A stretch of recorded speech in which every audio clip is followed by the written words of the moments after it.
Is it 7:35? 7:35. I believe the clerk has a few words to say at the beginning of the meetings. Rebecca, do you have the cheat notes, or would you like me to read them for you? I would be happy to. Members of the public will be muted and have their video turned off upon entry. Comments will be taken during citizens' comments, and if the board accepts comments at other times during an agenda item. When the village board starts accepting citizen comment, members of the public will have an ability to unmute themselves and appear by video by raising their virtual hand, selecting the raise hand under the bottom right side of the participant names after being called upon by the chair. If participating by phone, unmute themselves by pressing *6. Plan on speaking at the meeting. I don't believe that we have anyone who has planned on speaking at the meeting at this time or who has registered their name in advance. This is a teleconference meeting of the village board. The president will be leading the meeting and the board members will be called upon to speak. If there are members of the public on the call that desire to speak on a topic that is not on the agenda, they will be provided an opportunity to do so under citizens to be heard. To ensure an efficient meeting, members of the public should not speak until called upon to do so. Thank you. And the clerk has added a sentence for me, which is a request that the village board members limit their floor time to a maximum of 5 minutes per turn or per round. And where did it go? Hold on for 1 second. And it says, without any objection, it is noted there is unanimous consent. So has this meeting been publicly noticed? I'll object. I'd like to object. Okay, you want to state your objection? Yeah, I'd like to actually, I have some clarification I'd like. So it's a total of 5 minutes. So does that include the chair as well? Correct, 5 minutes per round for each member. What do you mean per round? Okay, so we go around the table and each person will have a maximum of 5 minutes floor time, and then we will go around the table again if we needed to. Okay, and I mean, obviously, because it's a public meeting and we're publicly elected, it's, you know, sometimes you have to go around multiple times. Yep. Okay, sounds good. Okay, thank you. Has this meeting been publicly noticed? Yes. Okay, then go ahead and take the roll. I'll take the roll. Trustee Amenta? Here. Trustee Bockhorst? Yes. Trustee Carpenter? Here. Trustee Ursing? Here. Trustee Stokebrand? Here. Trustee Warren? Here. President Rozek? Here. The door. Okay, well, thank you for that. Looks like we are all here. Our first agenda item tonight, Rebecca, while I'm scrolling, can you read it off? Sure. North Shore Health Department update on COVID and vaccine deployment. And with us tonight, we have Director Christensen. Director Christensen, welcome. Thank you. Hi, everybody. We'll start with case numbers, and then I'll move into vaccine more generally. I know that that's probably where there's going to be some more questions.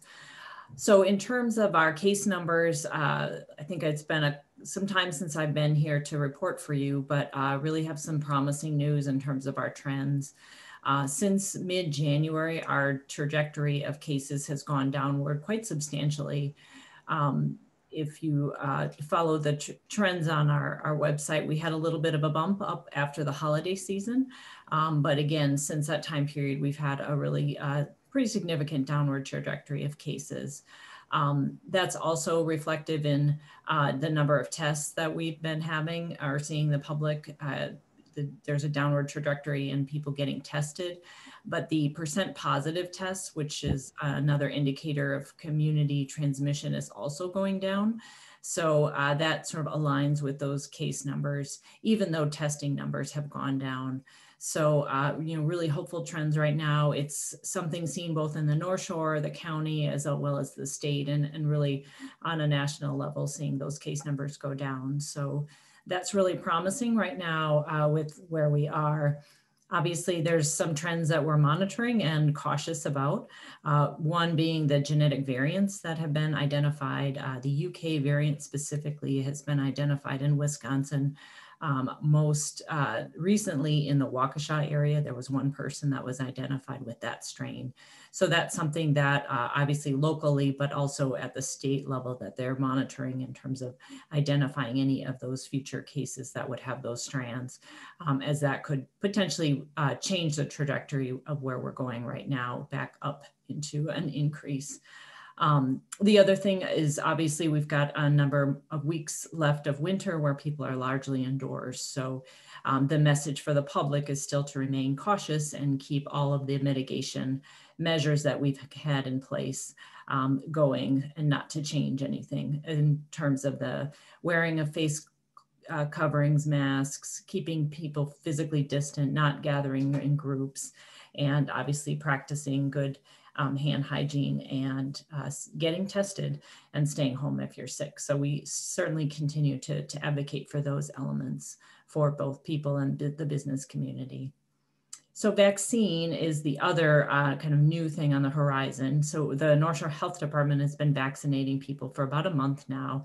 We've vaccinated or provided over 1,000 first doses and about almost 500 second doses. So, you know, our vaccine really displays the story here as it is elsewhere, and that's really an issue of supply and demand.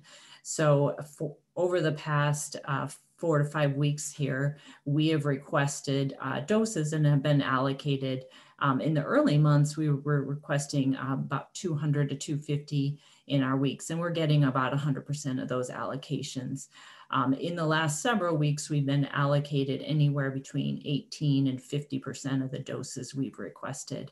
Now our allocation requests have gone up because we've expanded our capacity to do vaccines, but at the same time, we've been allocated less and less. So we have run into a really significant issue with supply that's both frustrated us as well as the public.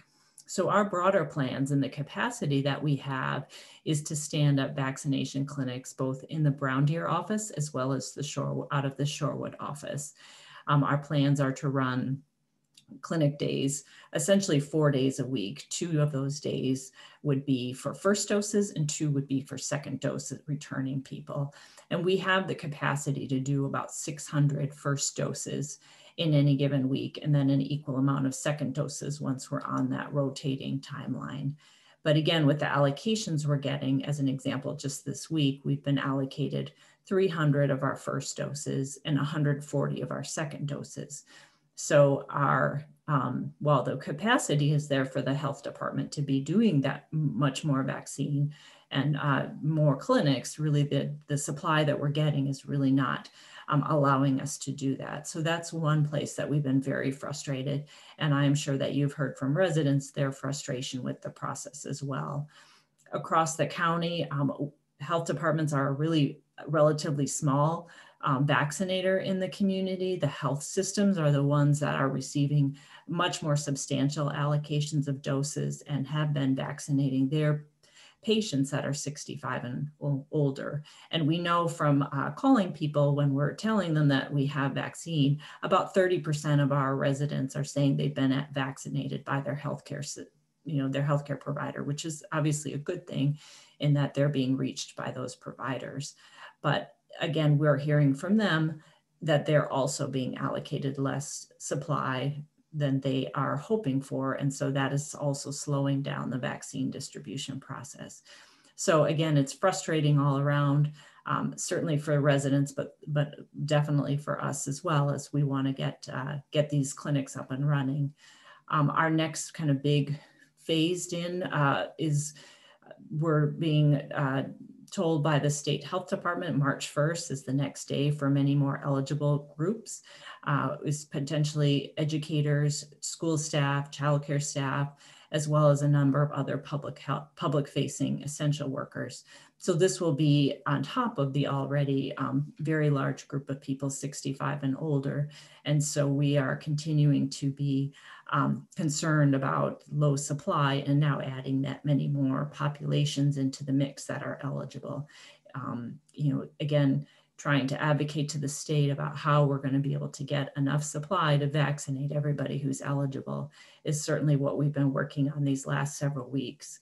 And the there's twofold issues. One is the federal supply to the state, which is also, not meeting the demand. But then there's also just the lack of knowledge about who is getting vaccine in the state and at the local level. So I don't have a whole lot of information about, where that vaccine is being distributed when it does come into the area.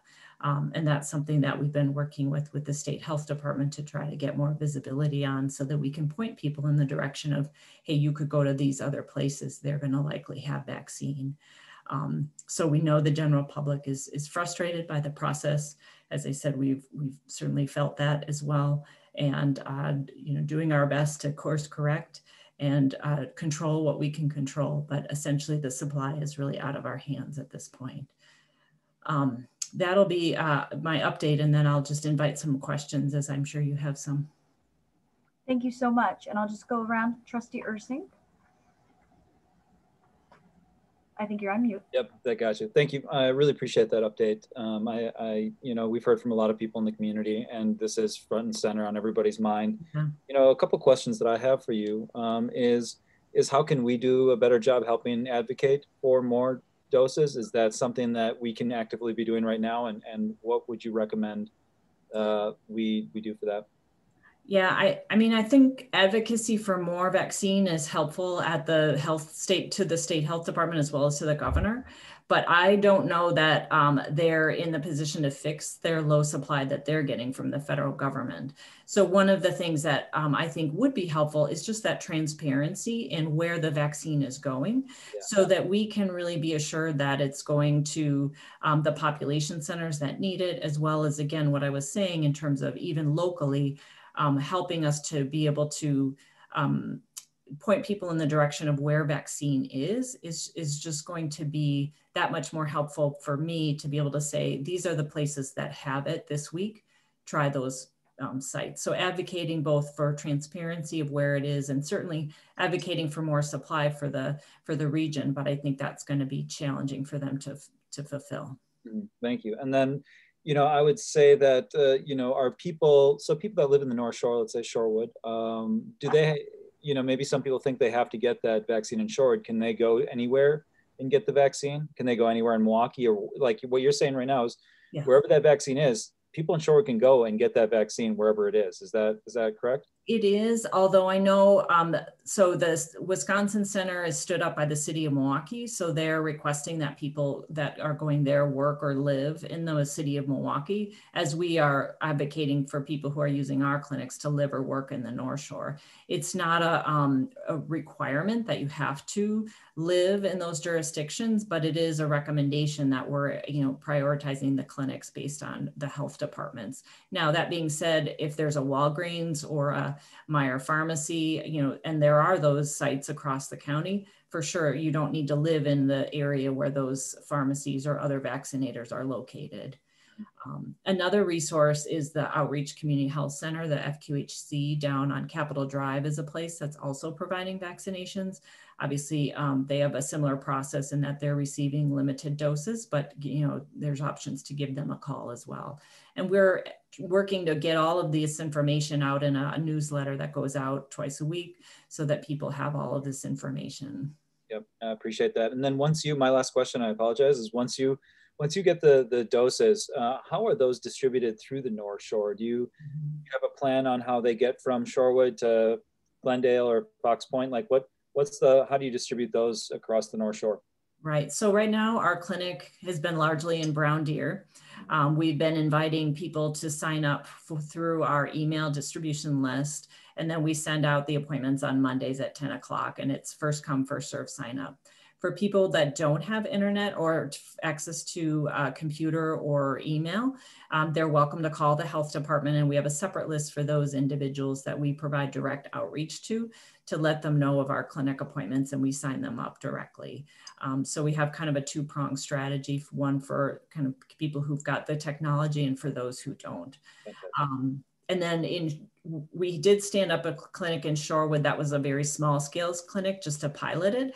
And essentially we transport the vaccine through our vaccine transport cubes down to the site so that we can distribute it on site. Great. And then, I just say, if you have emails or contacts of people that we could be reaching out to, If you could share those, that would be great, because we could rally support pretty easily in the community. Within, even just on the board, I could send an email of every single day, you know, and just say, Shorewood, North Shore needs more vaccines. I mean, with the amount of seniors that we have here, we need to see more vaccines. So I'd love to get any of that information. If you could send emails to me who I could reach out to, I'd be appreciative. Yeah. Yeah. Okay. Thank you so much. Thank you, Trustee Ursink. Is there any other board member? Trustee Stokebrand and then Trustee Amenta. Thank you. I feel like I'm in another world because I know of 2 people that have gotten a vaccine through their healthcare provider. As nearly as I can tell, everyone that I know is getting a vaccine through a pharmacy. And so I'm baffled by this information that things are coming through the healthcare system. And I live in the heart of Ascension Healthcare. Are you, Director Christensen, this is what you've seen? Yeah, I think that some health systems are doing a lot more than others. I think some of it depends on which provider you're affiliated with. So there may be some differences with those different systems and which ones you're connected to, but so it's Health and Ascension, but anyway, it's irrelevant. I'm just telling you, I'm not seeing any connection with any healthcare provider other than if you have a primary care person at Freighter. Good for those people. People with comorbidities who are 65 and younger, is anyone getting a vaccine? They are not currently eligible unless they're one of the other groups, a healthcare provider or work in a long-term care facility. Wow. Okay. And so if someone has called you and they're not 65, will you call them? So March 1, it goes down to teachers. Is that correct? Or that's correct. So that's going to be a huge demographic. So if you're not a teacher and you're not 65 and you're not an EMT, did grocery workers make it in yet or not? They're also scheduled to be eligible March 1st. But again, these are the state's guidelines for distribution. And so we're waiting for kind of that final determination. But right now, that's what the state Disaster Medical Advisory Committee has recommended. And is that the 17-member vaccine committee of the? Yeah. Okay. All right. I'm having a hard time seeing how this is going to work out before July for a lot of people, but I really appreciate everything you've done. And I wish you had more information too. Good luck. I have tried calling my state rep and my state senator with no avail. Thank you. Yeah, if I could just comment on the timeline, I do think that it's going to roll out much slower than people hope for. And that while I hope July is, a date that is not where we end up, it is going to take more than just that first week of March to get all those new groups through the vaccination process, just as we've been seeing with the 65 and older. Thank you, Trustee Stokebrand. Trustee Menta. Yeah, I heard of a resident in Shorewood who does not have transportation, is older than 65, but doesn't drive. So they would need to, either get it from Walgreens or from you in Shorewood. So what, how can, what should that person do? Yeah, that's a great question. The best answer is we will get to them. At this point, I think what we'll end up doing is connecting with the Department on Aging or the new Division on Aging and seeing if we can set up rideshare systems for those individuals. I know that the county is also looking at setting up clinics for their participants in the Department on Aging or Division of Aging programs. So hoping with connections with that county program, we can set up some transportation systems for people to get vaccinated. But you're right, it's not set up at this point. We're just scrambling to get through the doses that we have to the able-bodied that are able to come into the clinic. So we do plan to get to them for our flu shots. We do homebound flu shots. So when the time comes and we have the vaccine, which won't be in the too far distant future, we can set up homebound COVID shots as well. But I mean, this is a person who's in 1A, but once 1B opens up, everything will be, right. It's going to be really hard to, so I guess I'm asking if, how someone who's in 1A but hasn't been able to access because of transportation issues. I mean, are they going to have to wait till, we're at, 3 before they actually get their shot? So right. I know you don't have an answer and I don't have an answer, but I just put it out there. Yeah, I mean, it's a really important thing that we don't lose focus on. I definitely agree with you, but at this point, I don't have a clear plan for those groups. Thanks. Thank you, Trustee Menta. Any other board members that have questions for Director Christensen? Trustee Bockhorst. Thank you. So I appreciate all the answers thus far. I did have one follow-up question to what you mentioned before, the March 1st date. Was that you're moving into group 1B? Is that my understanding? Yes, again, we're waiting for the state's kind of final determination that that's the date that we're going to move into 1B, and then those eligible groups that'll be up for vaccine. Okay, great. And then you had mentioned 500 first doses, or roughly about around that amount that has been administered. Is that accurate? I mean, so, yeah, it's over 1,000 first doses and 500 second doses. So about 1,500 total vaccines. All right. So what I mean, okay. So my question to that is, since we're part of a consolidated North Shore Health Department, how does that get regionally spread? How do you determine how many people from Shorewood, or is it just the whole North Shore and it's just first come, first serve? Yeah, with 1A, because a lot of the unaffiliated healthcare providers were based in businesses across the North Shore, we did a number of people that didn't live necessarily in the North Shore. For example, if there were dental offices that were in the area, we would vaccinate their staff as one example. So the people we have vaccinated are indeed North Shore residents, but they're also across the region because they live or work in the North Shore area. So we're not doing it based proportionally to community. It's largely first come, first serve at this point in time.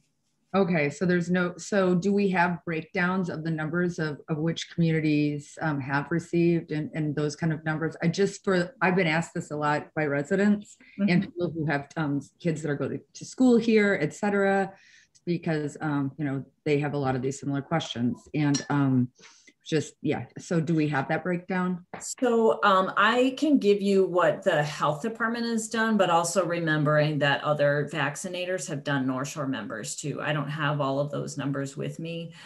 So our data is, we're required to input into the immunization registry within a 24-hour window. And our health department has certainly been doing that. Other vaccinators have not been as timely. So, we can get what's reported to date, but it may not be as accurate as everybody who has been vaccinated just because of the data input delay. So there's ways to get, such as the dashboard that Milwaukee has. So we could get a snip every week, for example, we could have a report of the previous week or what? Yeah, so Milwaukee County intends to add vaccine to their dashboard at the municipal level, but they are going through a data use agreement with the different health departments in the state. So they should be setting that up in the next couple of weeks. Okay, well, great. Well, that's all I have on that exact question. But I know that schools are reopening and different degrees. And then we also have, in addition to just the Shorewood School District, we also have private schools, daycares, nursery school, et cetera.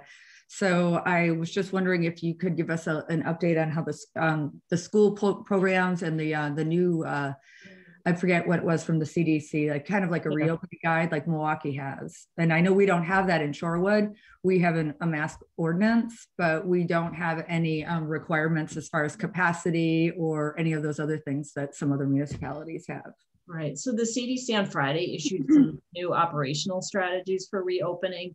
And essentially they align with what the health department has been advising school districts for their reopening plans since September. The different metric cutoffs are similar. There's some differences, but essentially the recommendations from CDC are what we've been recommending in terms of strong mitigation that is in place for schools as they move forward with their reopening plans.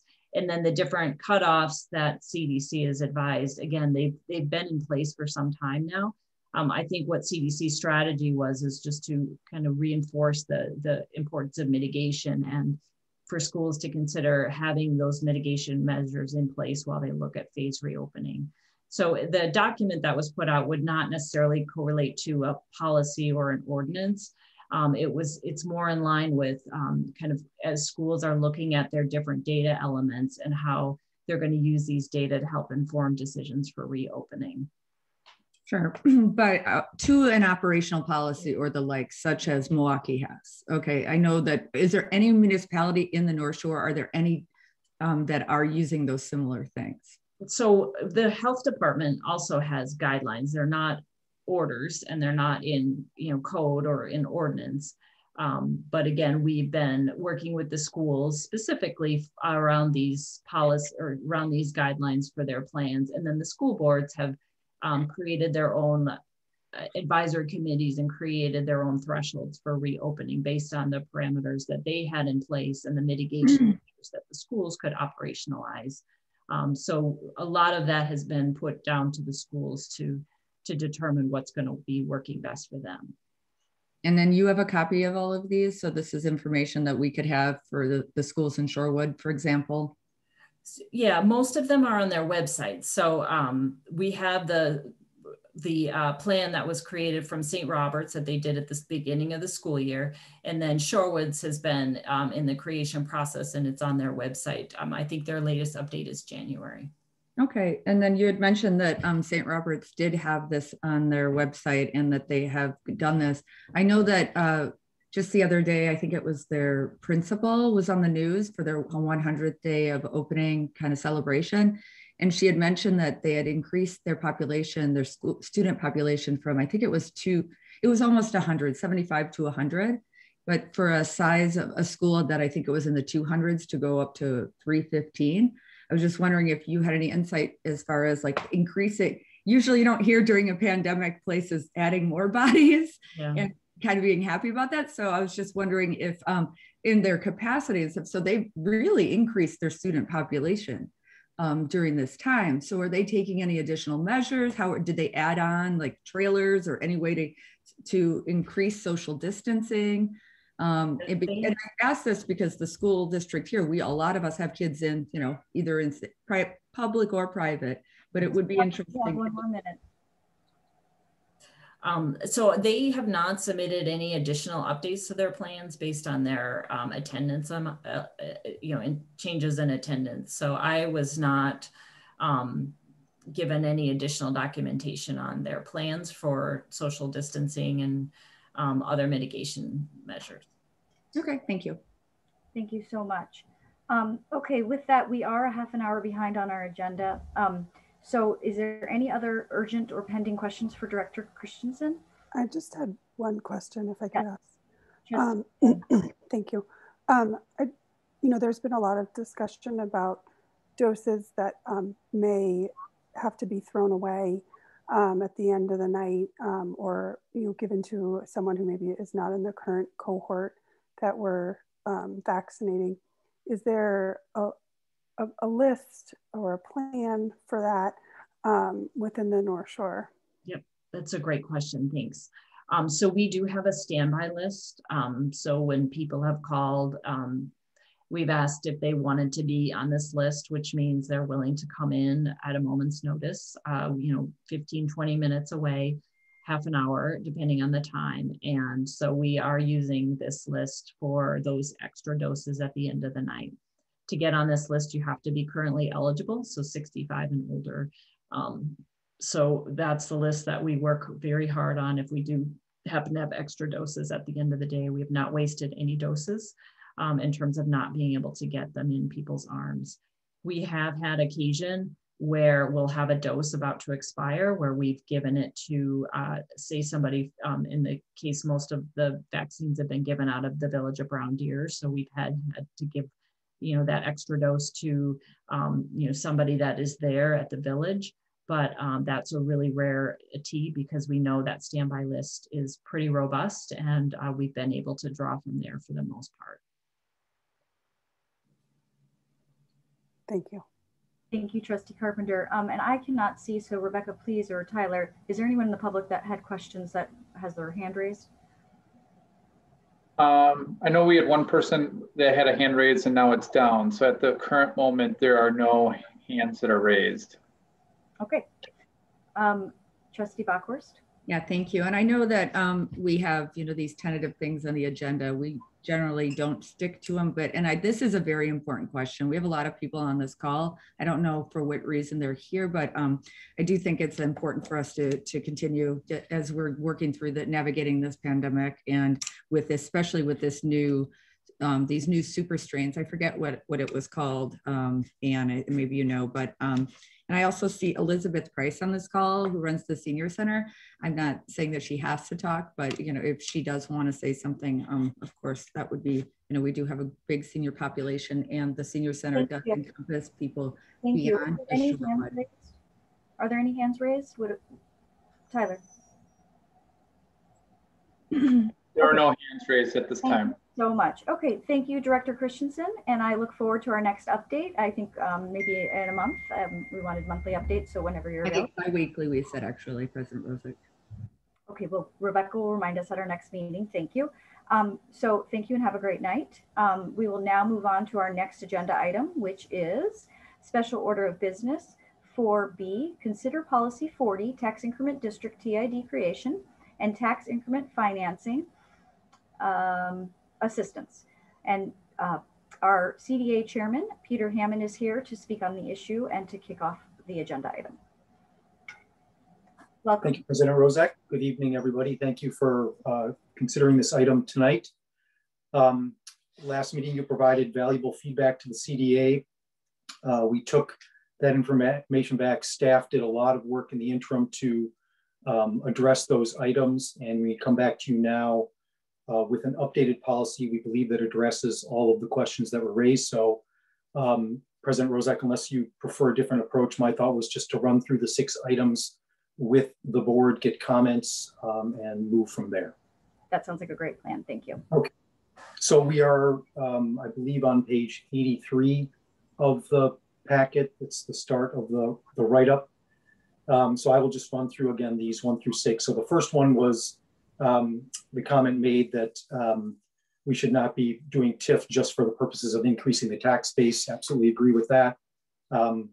So we've just updated the language to say it's that in addition to one or more of the goals listed below, and those goals were the goals that I believe the board was comfortable with. So again, the point was tax base in an ideal world is always increasing, so that you shouldn't do something just based on that. So agree to add the additional components to that.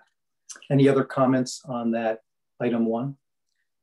Or is it better for me to run through the 6 and then? Well, I think we could take 1 at a time. Trustee Bob. Okay. Yeah, I was just wondering if there's an ability to share the screen. I don't know if you have in a digital form just to show us what you're in. If not, then I guess I'll just have to go through them on. Is it in the packet? Yeah, I think it's in the packet in the memo. No, I understand that, but just when you're referring to certain things and especially changes that have been made. But yes, okay, that's fine. As long as you have the page number, that's fine. Okay. Go ahead, Peter. All right. So again, if no comments on item 1, moving on to item 2, this was the extensive conversation we had about the disadvantaged class question, identifying that, defining that. So a couple components of this. The first is that we are now more definitive in this aspect that if a developer is receiving over $1 million, that there will be a requirement that the targeted business enterprises are used for 25% of the construction, 17% of the professional services. And then we went on to define those entities. Again, staff, I really appreciate staff's work, Rebecca's work on pulling this together. She spoke with a number of communities. Milwaukee County as well has a fairly robust program and has lists and directories of these entities. So I guess instead of recreating the wheel, we will be looking to the Milwaukee County list as sort of staying in touch with that list and keeping our list up to date with what the county is identifying. So again, just to address the village board's comments, the first was the incentive question was a bit challenging. We agree with that. We were open-ended on that. So we've sort of defined that you have, at $1 million, the developer must take these steps and do this work, and then further defined the actual entities that we are talking about that the developer would need to work with. Thank you so much. Trustee Warren. Yeah, quick question, Peter. First of all, thank you for your presentation. Appreciate your hard work on this policy. I wanted to drill down in your comments, and I think this is kind of inherent in what you said, but the 1 million, 25, and 17, they're precise numbers. I'm assuming that in addition to kind of the list of firms that we're pulling basically from Milwaukee, I'm assuming that those numbers came from Milwaukee or another municipality. I'm wondering if we picked them or if we imported them from somewhere. That is a good, Rebecca, yeah, she just came off mute, yeah. Those are recommendations from Milwaukee County. Yeah, got it. Okay, and does anybody else have any questions?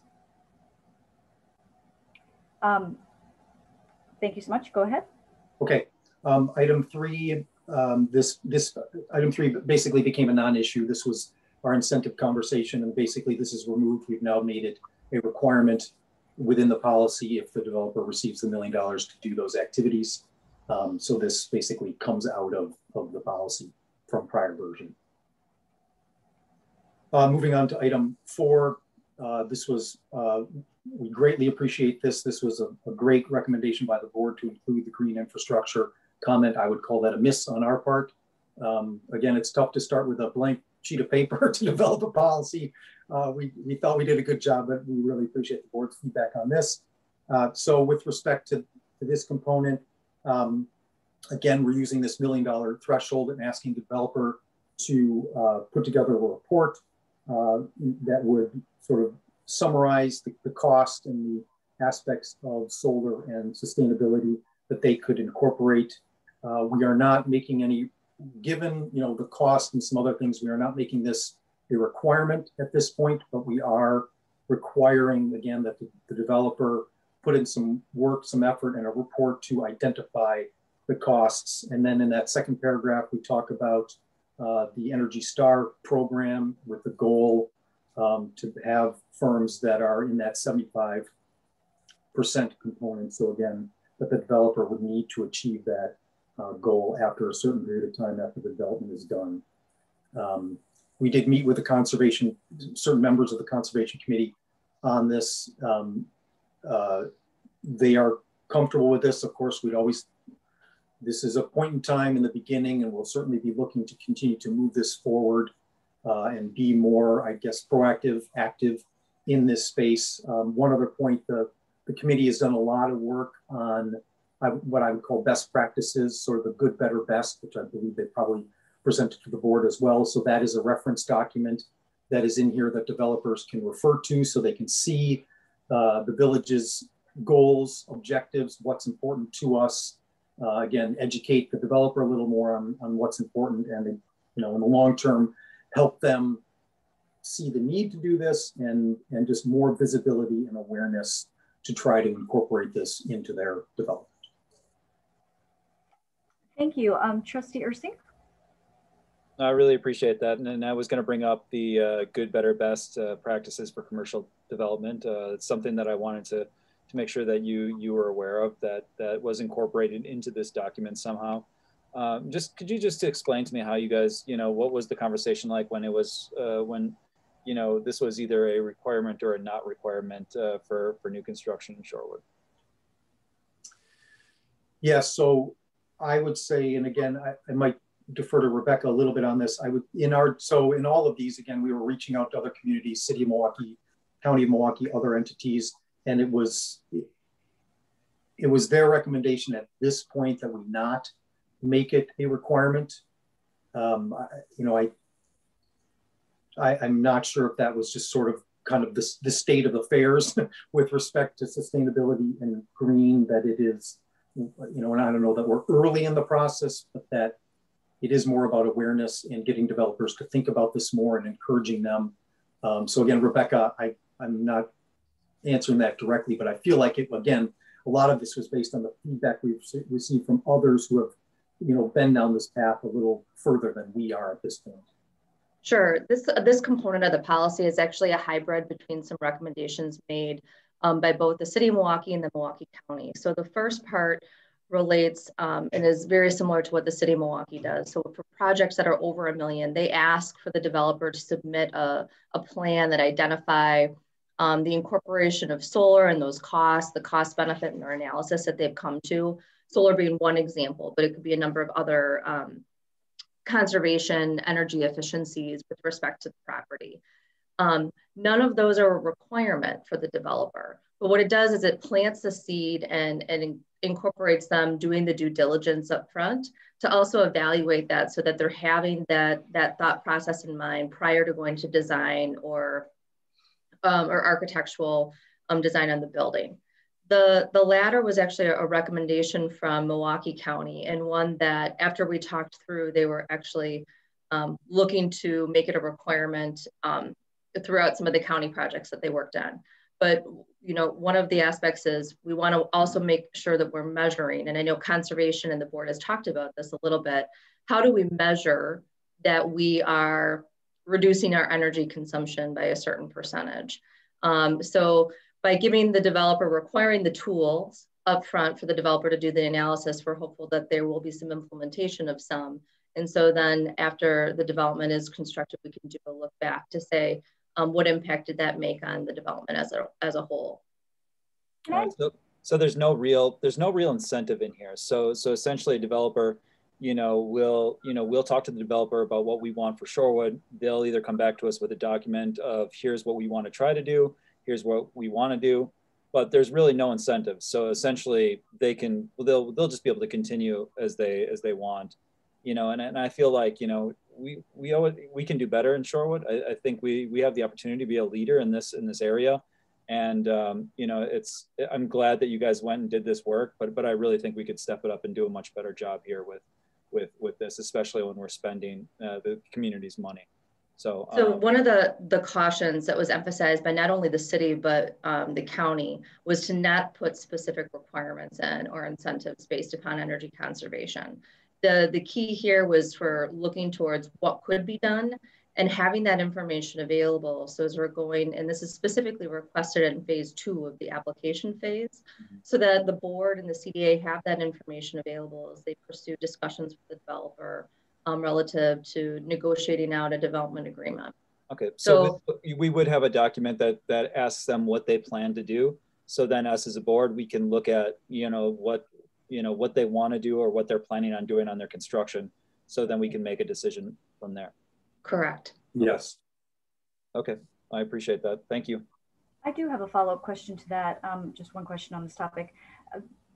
It sounds like you did a lot of due diligence, and thank you so much for working with the Conservation Committee for green infrastructure and sustainability. You reached out to Milwaukee and City and the county and found out what their hybrid and made a hybrid model. Was the same effort done for minor or disadvantaged contracting? Did you reach out to the City of Milwaukee, the yes. county, and did they recommend not putting in percentages? The City of Milwaukee did not speak to me specifically about percentages. The percentage recommendation came specifically from Milwaukee County. They maintained a larger breadth of a database, and the percentages that they recommended were the ones that they utilized within their economic development office. They also made a note, which is included within the wording,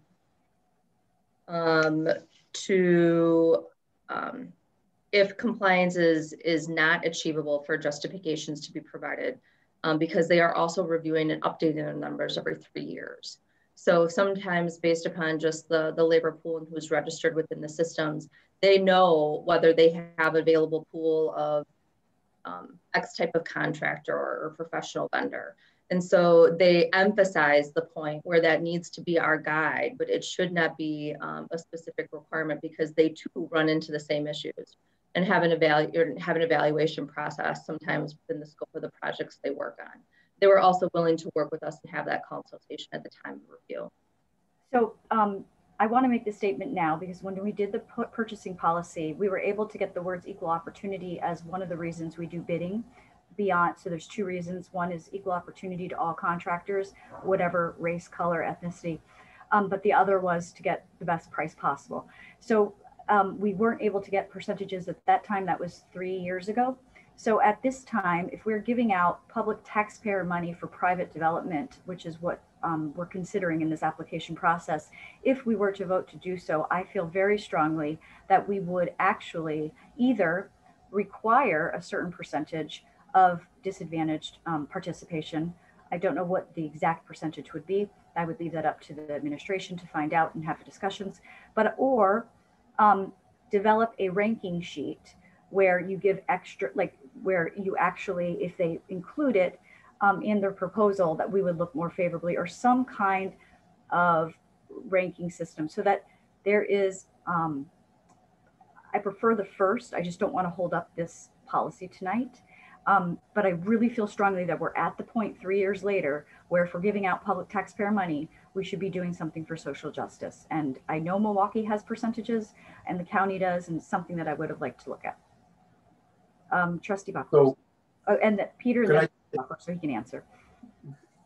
I'm sorry, just make sure I understand.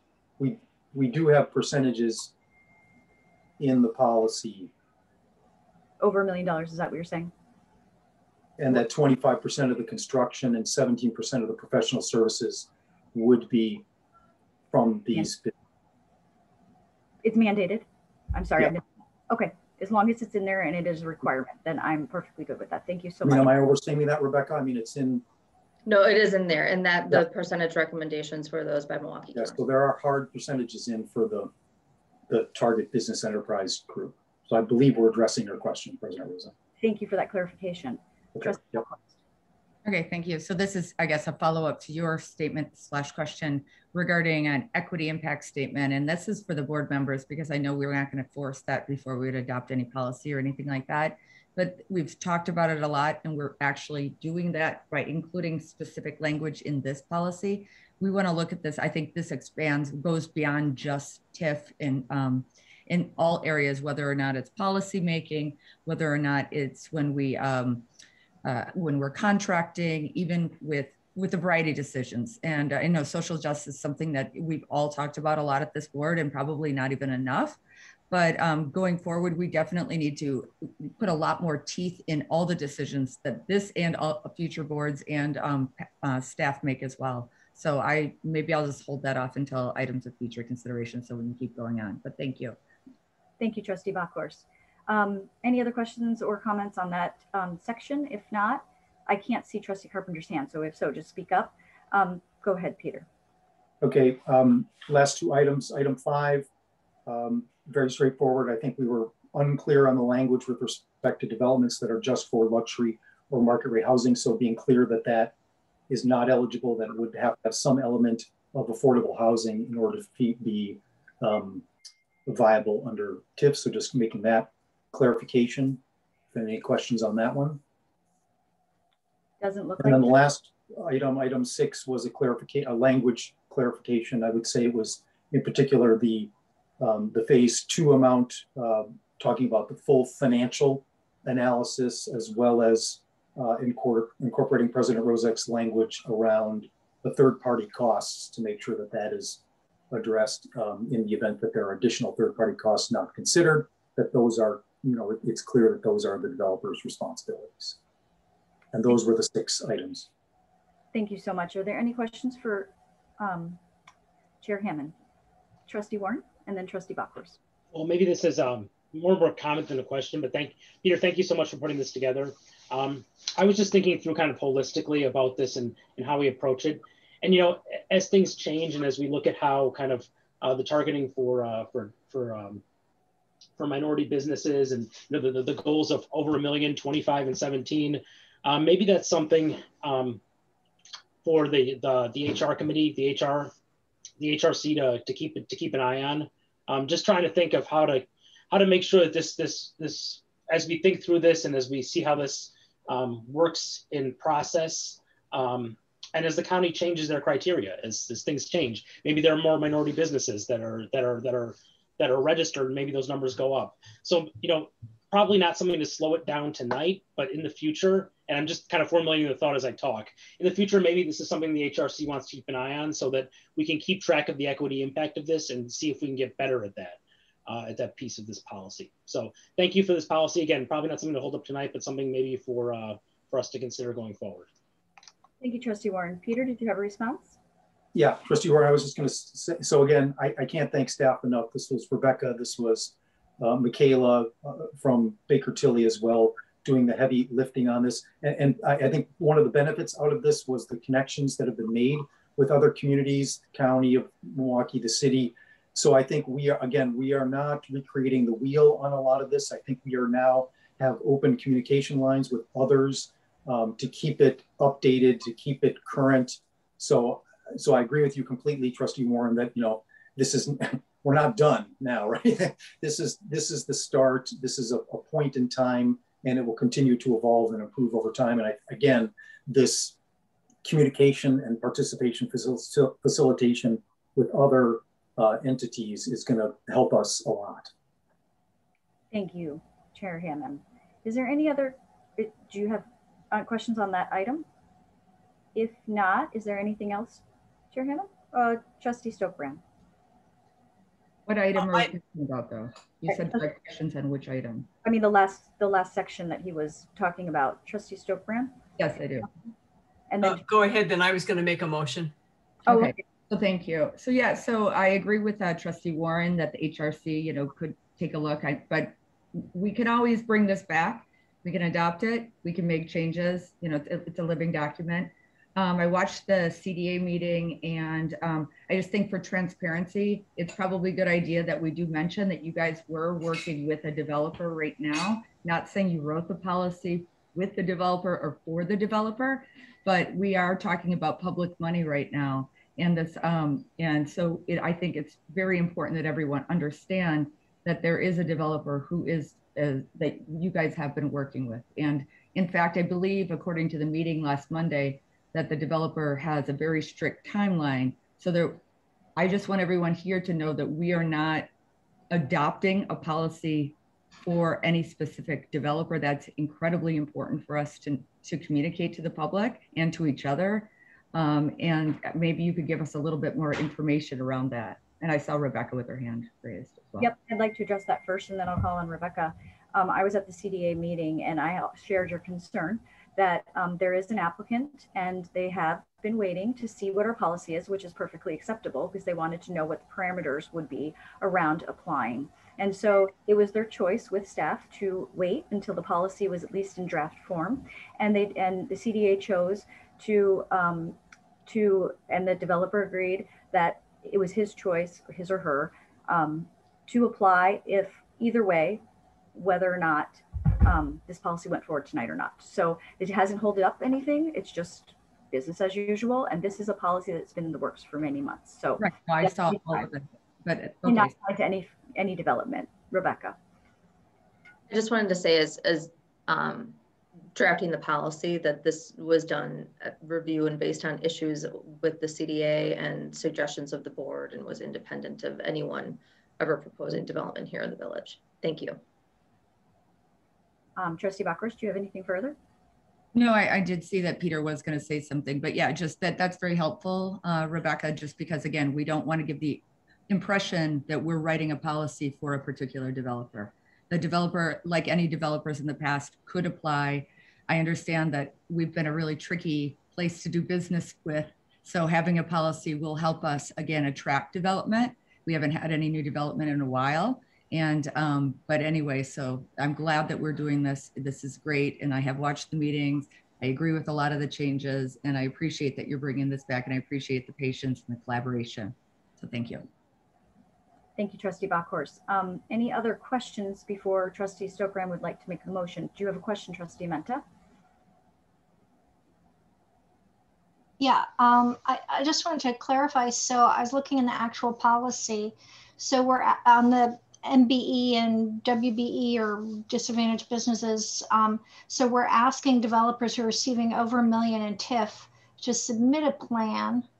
But then we're also saying if compliance is not possible, they can document the reasons and justifications.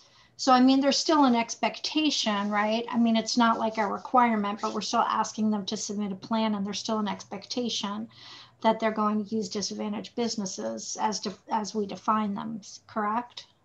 Correct, and that was that language requiring additional documentation was a recommendation of Milwaukee County based upon some of the variances that they sometimes see with different type of contractors. Like painting. Okay, I just wanted to clarify that. Okay. Thank you, Trustee Menta. Okay, Trustee Stokebrand. I move to approve policy 40, tax incremental district TID creation and tax increment financing assistance as amended by the CDA. Second. Okay, we have a motion by trustee Stokebrand, a second by trustee Ursink. Any further discussion or questions? Seeing none, Rebecca, can you take the roll? I can actually take the roll, President Rowe. Thank you. Yep. Trustee Warren. Aye. Trustee Stokebrand. Aye. Trustee Ursink. Aye. Trustee Carpenter. Aye. Trustee Backhorst. Yes. Trustee Amenta. Aye. President Rozek. Aye. Motion passes 7-0. Great, thank you so much. It was a long time coming. I'm very proud of that. We will now move on. Thank you, Peter, for being here. Thank you all very much. We will now move on to the consent agenda. Items under the consent agenda may be acted upon by one motion. If in the judgment of any village board member, a consent agenda item needs discussion, the item can be placed in the items removed from the consent agenda. Do we have a motion to accept or to approve the consent agenda? So moved. And a second? Okay, so moved by trustee Warren, seconded by trustee Backhorst. Is there any items to be pulled? Yeah. Trustee Amenta. I'd like to pull item B and the communication plans, which are F, G, and H. Okay, any further pulls? Trustee Ursink? I'd like to pull D, streetscaping. Okay, so we have a motion and a second to approve the consent agenda with the items withheld. And Rebecca, can you repeat those, or Tyler? B. Yep, so I have trustee Amenta pulling B, F, G, and H. Trustee Ursink pulling item D. So that leaves us A, C, and E. Okay, with trustee Backhorst, would you like to pull an agenda item off the consent? I'd like to pull the natural turf item. I forget which one that is. It's E. E, thank you. Okay, so Tyler, what are we approving? We are approving the consent agenda item A and B. Okay, and with all items pulled. Okay, motion to, and a second, all those in favor of approving A, say aye. Aye. Aye. Aye. Okay, with And, no and objection. C, right? And C, nobody pulled. Right, A and C are being approved right now. Thank you Okay. for clarification. Aye. Okay. So with unanimous consent, we will now move to the first item pulled, which is item B. Item Yeah. B would be the first one. Trustee Amenta. Yeah, on page 3, fourth paragraph down, at the end of the paragraph it says trustee Amenta noted she would like to see a separate line item for alleys in the budget. There is a separate line item already, so I think that it should be amended to say like alleys, would like to see a capital budget for alleys. Okay, would anybody object to that change or clarification? Seeing none, we will, do we take this item by item? Yes. Do we have a motion to approve item? I'll move to approve the village board minutes for January 25th, 2021 as amended. I'll second. Okay, a motion by trustee Amenta, a second by trustee Warren. Any further discussion? Seeing none, Rebecca, you can call the roll. Or Tyler, I'm sorry. Sure. Trustee Carpenter. Aye. Trustee Backhorst. Yes. Trustee Ursink. Yes. Trustee Warren. Aye. Trustee Amenta. Aye. Trustee Stokebrand. Aye. President Rozek. Aye. We will. Motion passes 7-0. Thank you. We'll now take up item D. Consider 2022-2025 streetscape RFP. Is this trustee Amenta? Trustee Ursink. Trustee Ursink, go ahead. Yeah, just reading through this, the RFP language here, I see that, you know, we're talking about cleaning up a lot of the, you know, the areas on Wilson and Lake Drive. And we're proposing using, you know, as far as like integrated pest management, but also pesticides, different herbicides, you know, and I wanted to get a little bit more clarification on that before I agree or before I approve this language in the RFP. I'd really like to see a little bit more focus, and I know we do a really good job of that in Shorewood, but I'd like to see a little bit more focus on natural sort of management than chemical management on a lot of these areas. Could you kind of walk me through the thinking on that? Thank you, Leanne. Yep, I'd be happy to do that. In fact, that is exactly how we approach this. It states that those applications require prior approval from the village. As you know, we've been working toward pesticide-free for some time. However, I think you'll find agreement from all landscape contractors, even and particularly those who focus on natural management, is that targeted use of herbicides will always have their place for noxious weeds. And that is really, that is what we limit their use to. The RFP does state that they may be considered, but we do, they do have to run that use through our staff and our approval. And then they have to follow any and all applicable communication and signage guidelines. But that's always the last option, not the first option. Fantastic. And, you know, I'm wondering if there's anywhere on this RFP for companies to list, you know, kind of their level of expertise in green or natural landscape management. I think I would appreciate to see that in a list of RFPs. If somebody had a little bit more experience, I'd love to see those kind of qualifications. So I know we do ask for that information in their in the proposal where they list their jobs. I'm sorry, I'm having a block. You know, where they give examples of current contracts where these same types of requirements are applied. Okay. I can certainly look to highlight or really highlight that language. Be happy to do that. Yeah, I would, you know, that would be something I would really appreciate, is if we could, you know, emphasize that when we send this out to different companies, that these are the type of companies that we're looking for. And I don't know if we can say it's a weighted sort of, we pick, you know, that if there's sort of a weighted effect to their level of expertise with green infrastructure or green management, but that would be appreciated. Any kind of highlight or emphasis would be much appreciated. Thank you. I concur with Trustee Ursink. So if we could do some clarification to make sure we get that information that he's looking for, that would be great. Thank you, Lam. Thank you. Anybody else on this item? Trustee Bockhorst? Well, if there's no one else, I would just move that we approve. Sorry. I don't know what the language is, but I would move to approve that we consider or approve the 2022 to 2025 streetscape RFP. With the additional clarification as noted by Trustee Ursink. Sure. Okay, any second? I'll second that. So we have a motion by Trustee Bockhorst, a second by Trustee Ursink. Any further discussion? Seeing none, go ahead, Tyler, and call the roll. Trustee Stokebrand. She said aye. Aye. Trustee Amenta. Aye. Trustee Warren. Aye. Trustee Carpenter. Aye. Trustee Bockhorst. Yes. Trustee Ursink. Yes. President Rozak. Aye. Motion passes 7-0. Okay, we will now take up item, is it E? That is correct. Okay, E, consider 2022-2025 natural turf maintenance RFP. And who pulled this item? I did.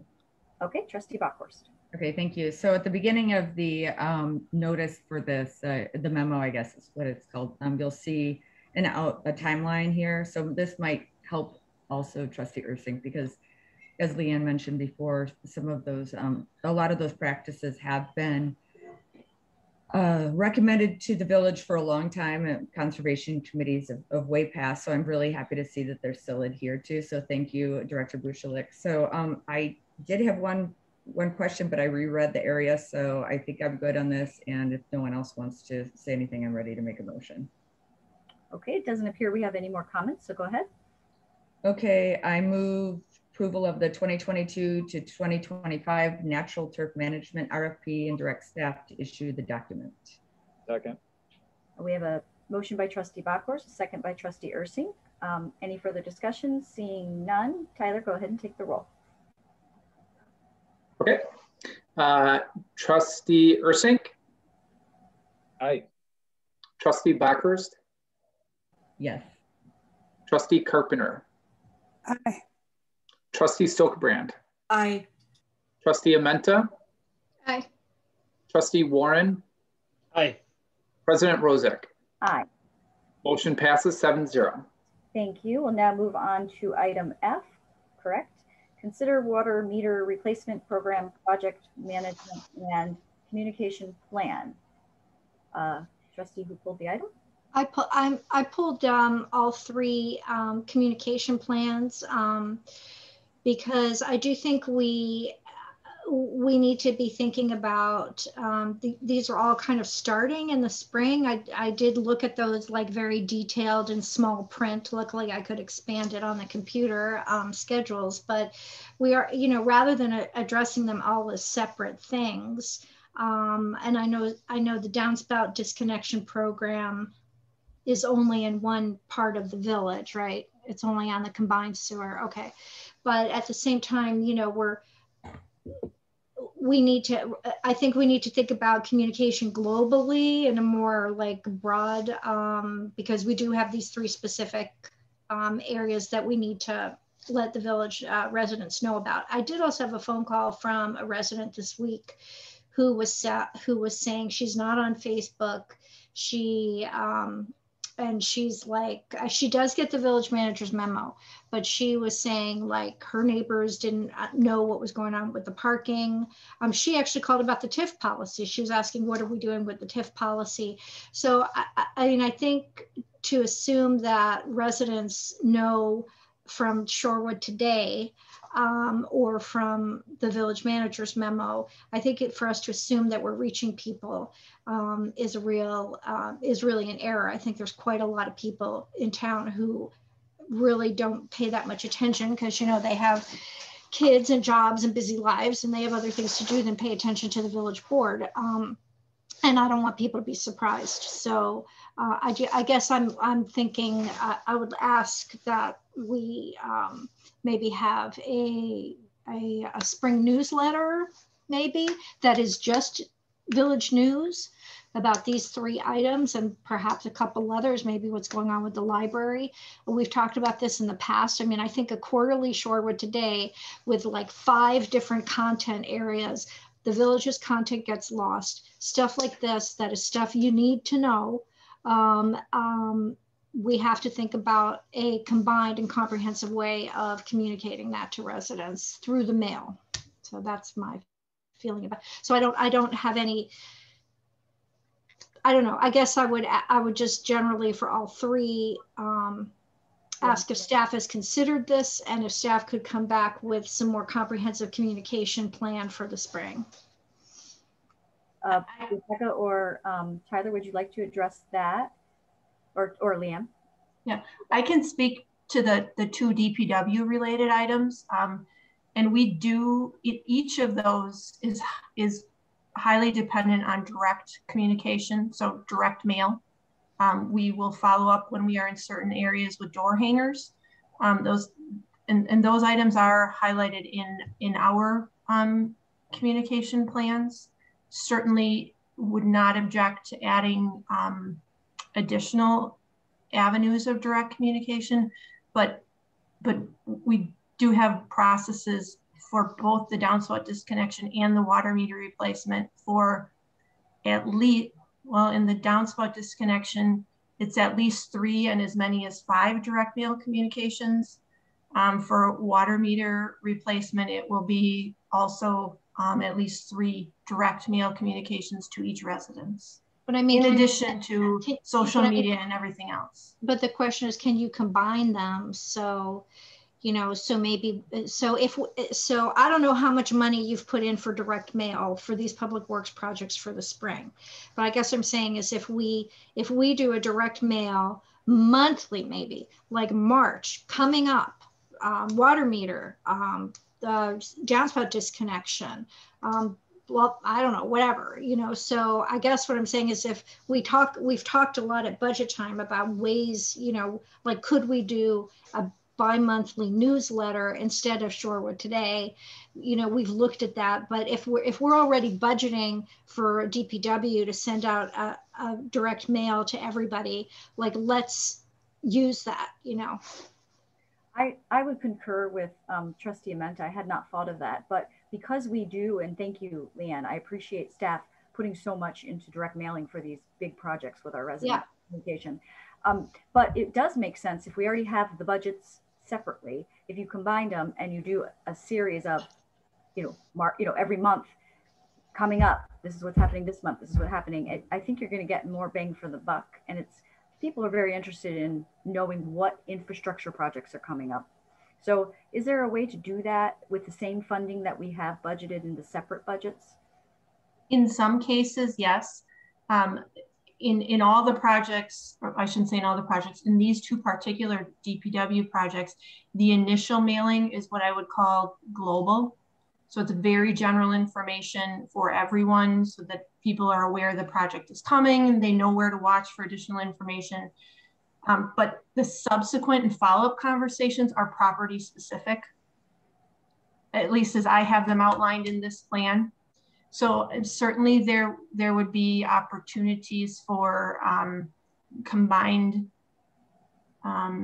communication at the very outset, but after that first, then I really need to provide more detailed and targeted information, and that would be very difficult if you're combining projects. Trustee Menta, did that satisfy your question?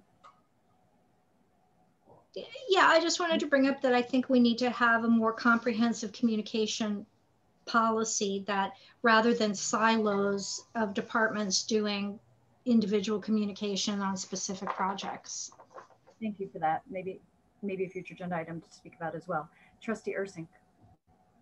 Trustee Bockhorst had her hand up first, so Okay. Okay, she said come to me. Okay, so I just want to make sure that are these folks getting Shorewood Today? Is that something that they currently receive?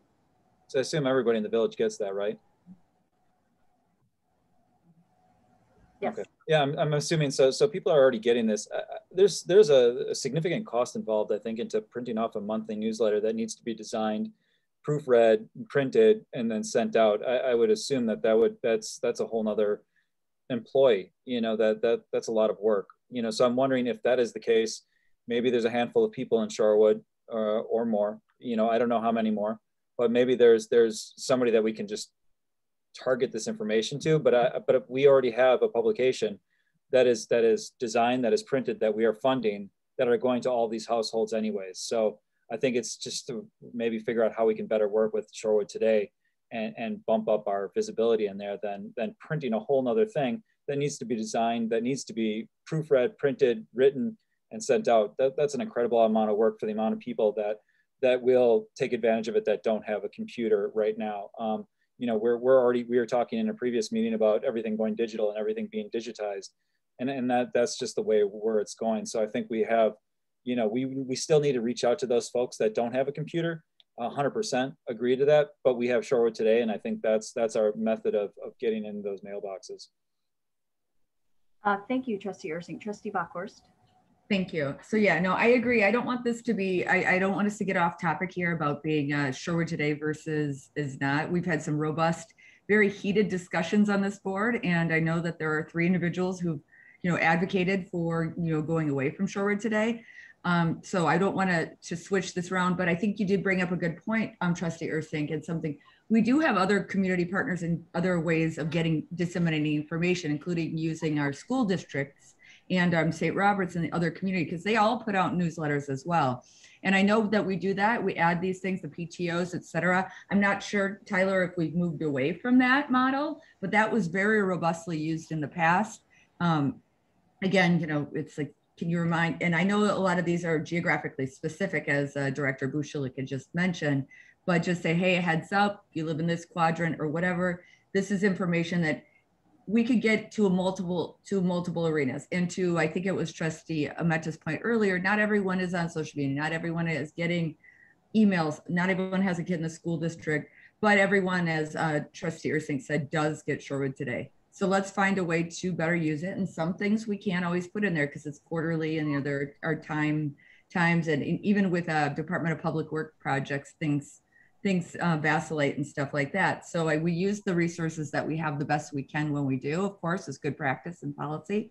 And then we spend more money when we need to. I would want to know, of course, if we do deviate from any of what we are doing, what the fiscal impact is, and what the justification of that is. So yeah, so that's all I have to say on this right now. Thank you, Trustee Bockhorst. I think my, and Trustee meant to chime in if you need to, but I think my concerned staff has addressed it. They heard the comments from myself, and in the future, it sounds like Leanne's going to take those into consideration for the first communication, and I'm sure we'll have more conversations about this. So thank you so much. Trustee Menta, did you have anything further?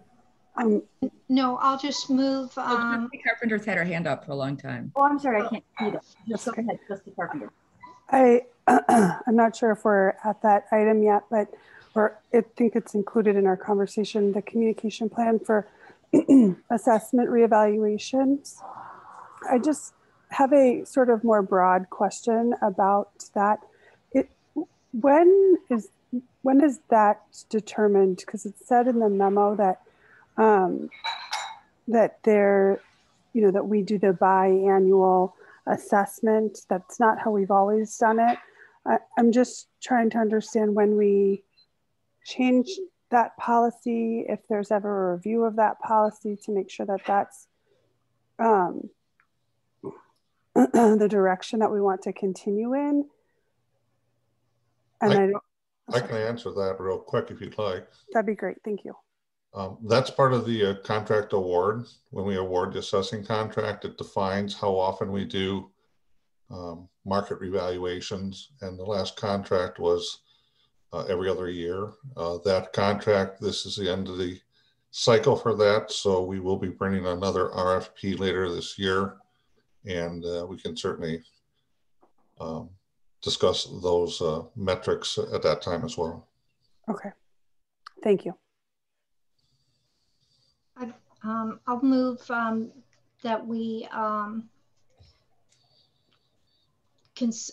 have to adopt anything. We're just considering the water meter replacement program, or we're adopting the communication plan for the water meter replacement program. You want to clarify, Rebecca, is the motion to consider or to adopt? Is it to adopt? To approve the communication plan. Approve. Okay. Trustee Menta? Okay, I'll move to approve the communication plan for the water meter replacement program. I'll second. Could we group all three of these unless you? I agree. Let's group them. I don't know if we can. If we can, then I will. But. Well, they were on the consent agenda altogether. So all items. No, they weren't all together. They're all separate items. We'll take them separately. Okay, we have a motion and a second. Any further discussion? Seeing none, Tyler, please call the roll. Sure. Trustee Amenta? Aye. Trustee Stokebrand? Aye. Trustee Ursink? Aye. Trustee Bockhorst? Yes. Trustee Warren? Aye. Trustee Carpenter? Aye. President Rozek? Aye. Motion passes 7-0. I'll move to approve the communication plan for the CSSA downspout disconnection program. Second. So we have a motion by Trustee Menta, second by Trustee Bockhorst. Any further discussion? Seeing none, Tyler, please take the roll. Okay. Trustee Amenta? Aye. Trustee Warren? Aye. Trustee Carpenter? Aye. Trustee Bockhorst? Trustee Ursink? Yes. Trustee Stokebrand? Aye. President Rozek? Aye. Motion passes 7-0. And I'll move to approve the communication plan for the 2021 assessment revaluation. Second.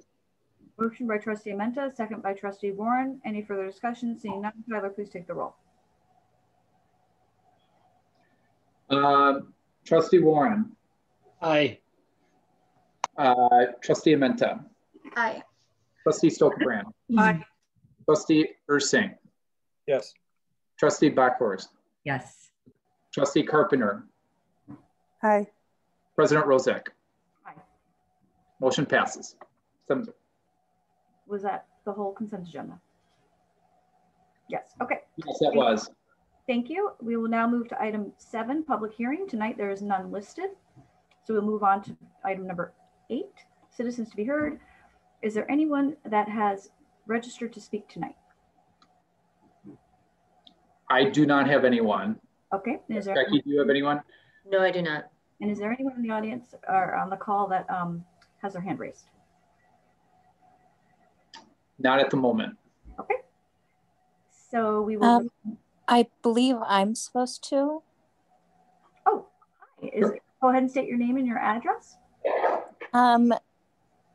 So I'm a resident of 4119 North Woodburn Street. Hi, go ahead and speak on what you would like to speak on. Okay, so I unfortunately have been a victim of a harassing and assaulting neighbor, and she lives right next door to me, and the issue has been going on with this particular woman for at least the last 5 years, and unfortunately she was ramming my trash bins into my physical body, which caused me to have bruises on my body as well as have physical pain. I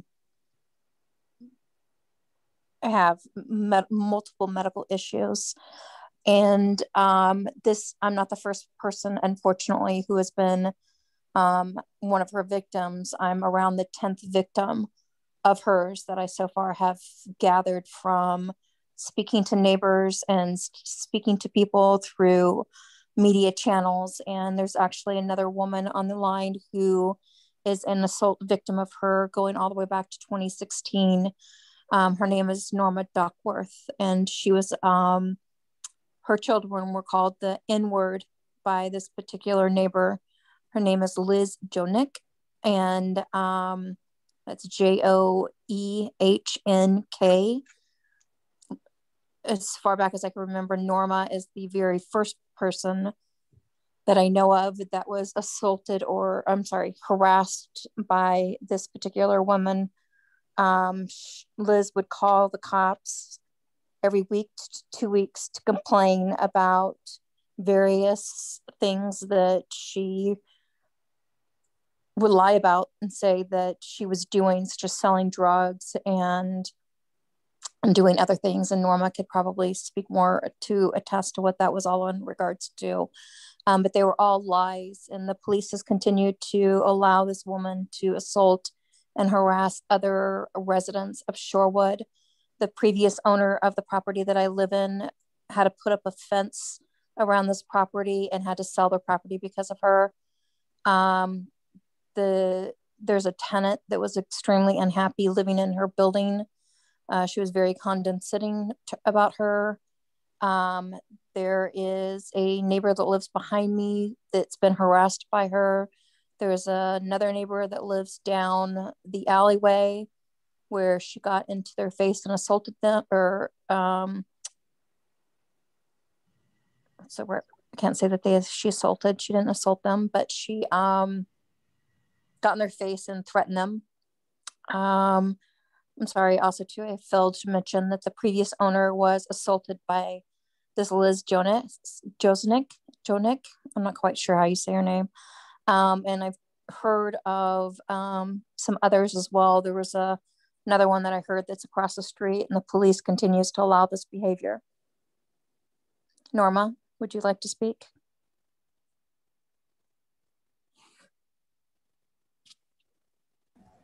Was it Nicole or Miss Eder?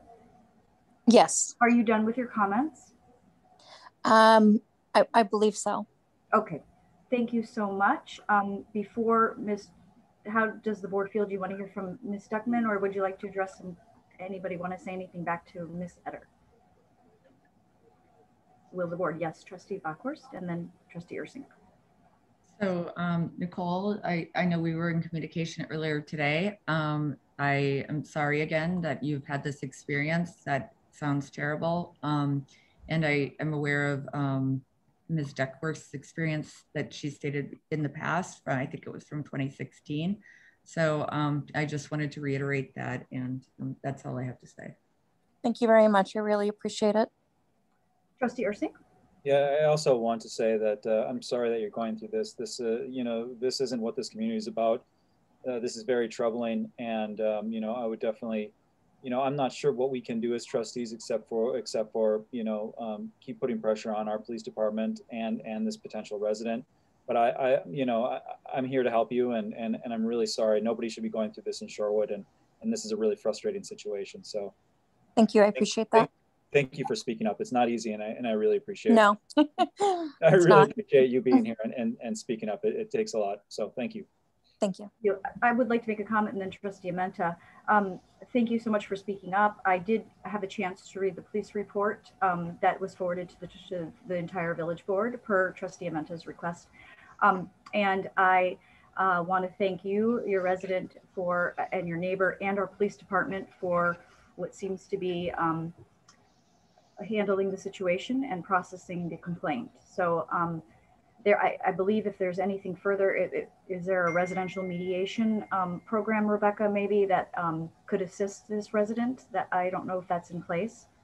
We do offer a mediation service. They do require that both parties be willing participants, but if that's something that is of interest and there's willingness, we're happy to contact them and reach out to those parties that they can facilitate that process. Thank you so much. Trustee Amenta. Yeah, I just want to say, you know, this is not the first time that we've had an issue and with similar issues. And I think that it's helpful for residents to understand like what the police can charge somebody with, and like, so what actually constitutes harassment. So, and I don't know, but I remember having a conversation with a resident who's an attorney, and that there's if you want the police to arrest someone for harassing you, like there's specific things you have to be able to show. So I think because the police can, you know, they can only cite someone if it's in the, you know, if it's in the code, if this is a crime, right? So I think there's an opportunity for further education about what the crime of harassment is, what constitutes harassment, and what you would need to have in terms of, do you need to have video, do you need, you know, in order to show if you have a problem neighbor, you know, the type of behavior they're doing, so that we're enabling the police to be able to address the problem. And I think we need a little more education for residents about what the law is, what the police can do, and so that they can be when they're contacting the police, they have the information that allows the police to address things. So I'm not sure. I know we've had meetings in the past. I remember Ms. Duckworth came in and met with a couple of us, including the police chief. So I don't know if we need to do some targeted education to the neighbors, but I don't think mediation is going to be effective here, but I think some targeted education about these issues might help. Thank you so much. I also want to bring up in committee today, we were talking about the police organizational analysis at Public Safety Committee. And the police commission would like a larger role in oversight of citizen complaints against residents and police departments. So that is someone that you could reach out to if for any reason you feel that there's something, you know, you want the police department to be doing and you have a complaint or you want to see more action. So please feel free to do that. There are 5 police commissioners. Trustee Bockhorst. Thank you. And to follow up on that, I was going to mention that as well. We are doing an organizational study and going through and looking at a lot of changes. We also do have a variety of things that do kind of, how would I say, that speak to what we want this village to be like, and including our Vision 2025, our Justice and Dignity Ordinance, our welcoming ordinances, a sanctuary city kind of thing. We have the human relation. What does HRC stand for again? Human Relations Commission. Thank you. And so on, but that doesn't seem to be enough. You know, there's always more we can do. And that's also good for us to remember and maybe read through these as a board and bring them back. just so that we can see if we are actually hitting the milestones that we've laid out. And if our policies and whatnot, and I'm sorry, I don't mean to get so wonky here, Nicole, during Oh, no, you're fine. So, but anyway, this, you know, you're, again, as Trustee Ursing said, that's very brave. It's hard to do what you're doing.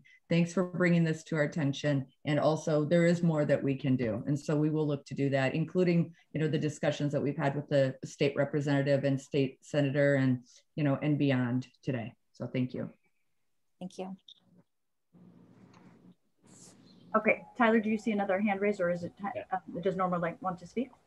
Yeah, I just want to let you know that Norma does have her hand raised. Okay, thank you so much, Nicole. Go ahead, Ms. Duckworth. Good evening to all. Norma Duckworth, 4116 North Stowell Avenue, Shorewood, 53211. So just back in regards to previous neighbor that I used to live at, reason for leaving Shorewood and coming back. So it's unfortunate, but when we talk about harassment and knowing the regulations and laws, I can tell you that my family was harassed and there was nothing that was done. I can tell you the things, the name calling she called my children, the lies that her other neighbors did and sent letters to the village, just unfortunate, you know, situation and horrible situation for anybody, especially people of color, to deal with and not having the support. And I think it's really important that the word is nipping it really where it needs to be, because it tends to be going further and further and further. And she seems to be a resident that thinks she is above the law and is able to do whatever she wants and say whatever she wants. It cost us, my husband and I, over 20 grand to go to court, not because we committed a crime, not because we did anything against the law, but because a neighbor did not want us. And because the village didn't know what they were supposed to when it came to our so-called violation of having our dogs, which I did not see the village do that to everyone in just Shorewood community, really investigating our animals as if you do for everyone else. So I think more needs to be done. I think that everybody needs to really step up and not turn away. I do understand you guys are limited to what you're doing, but I think really getting out there and doing what the village needs to do and trustees need to do, I think it is important. I think it's important that Nicole gets the support that she needs. It is horrible. It's a horrible thing when you go through it, the emotional stress, the trauma that it causes, the things that it did to my family. But I want to make sure that I am there and present to know that I am there to support Nicole and anybody that is in the community suffering from any harassment or in a situation that is not being taken care of. Thank you.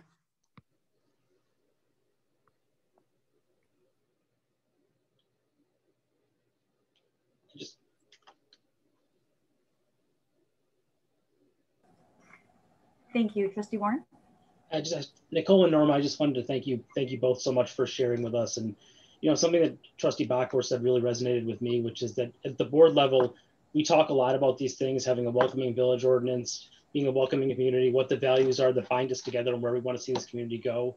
And really it's incumbent upon us as a board to not just talk about policy, but to make sure that people who are in our community actually feel welcomed. It actually flows all the way down into, you know, residents of our community. So I thank you both so much for sharing, and sorry, I'm getting a little emotional myself. You know, you never want to see things like this happen in our community. You never want to hear people, you know, being harassed based on being a person of color. And it's incumbent on us, you know, I realize that yes, as a board, we are limited to certain functions, but we need to perform those functions well and do what we can to make sure that all in our village feel welcomed and at home here. Thank you so much, Trustee Warren. Any other comments from the board at this time? Trustee Stokebrand. I would just like to I'll echo that and just say, I'm very sorry that you're feeling this way in our village. And as a resident, I apologize. Thank you so much, Trustee Stokebrand. Any other comments from the board? President Rozak. Yeah, I would just like to echo those same sentiments. Nicole and I spoke yesterday about what has happened, and as a new resident, it concerns me greatly that there has been an issue with the same resident, and that a new resident moves into our community and is facing the same issue that continues to happen. And it continues to happen over very trivial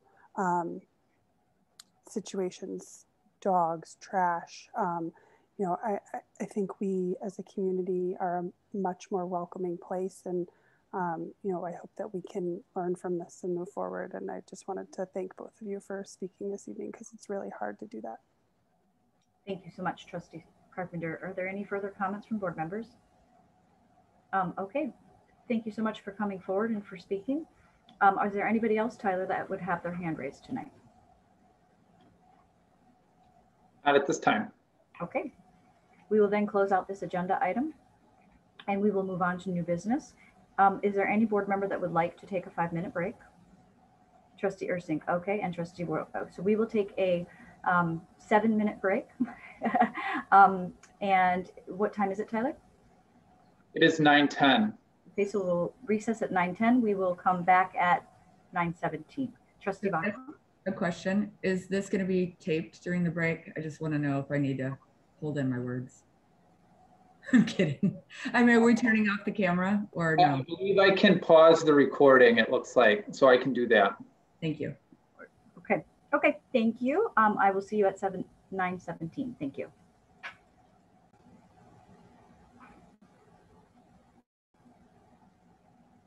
Hi, Tyler's at 9:17. Trustees, welcome back.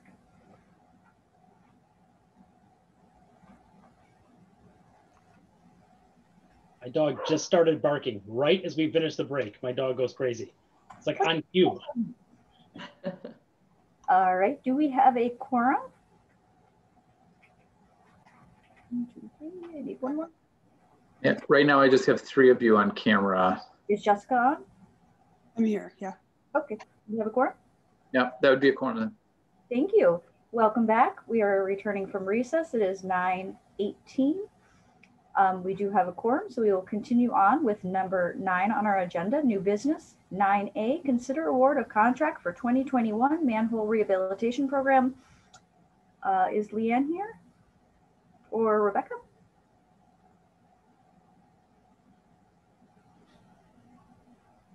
Leanne and Joel are both on the call. Leanne.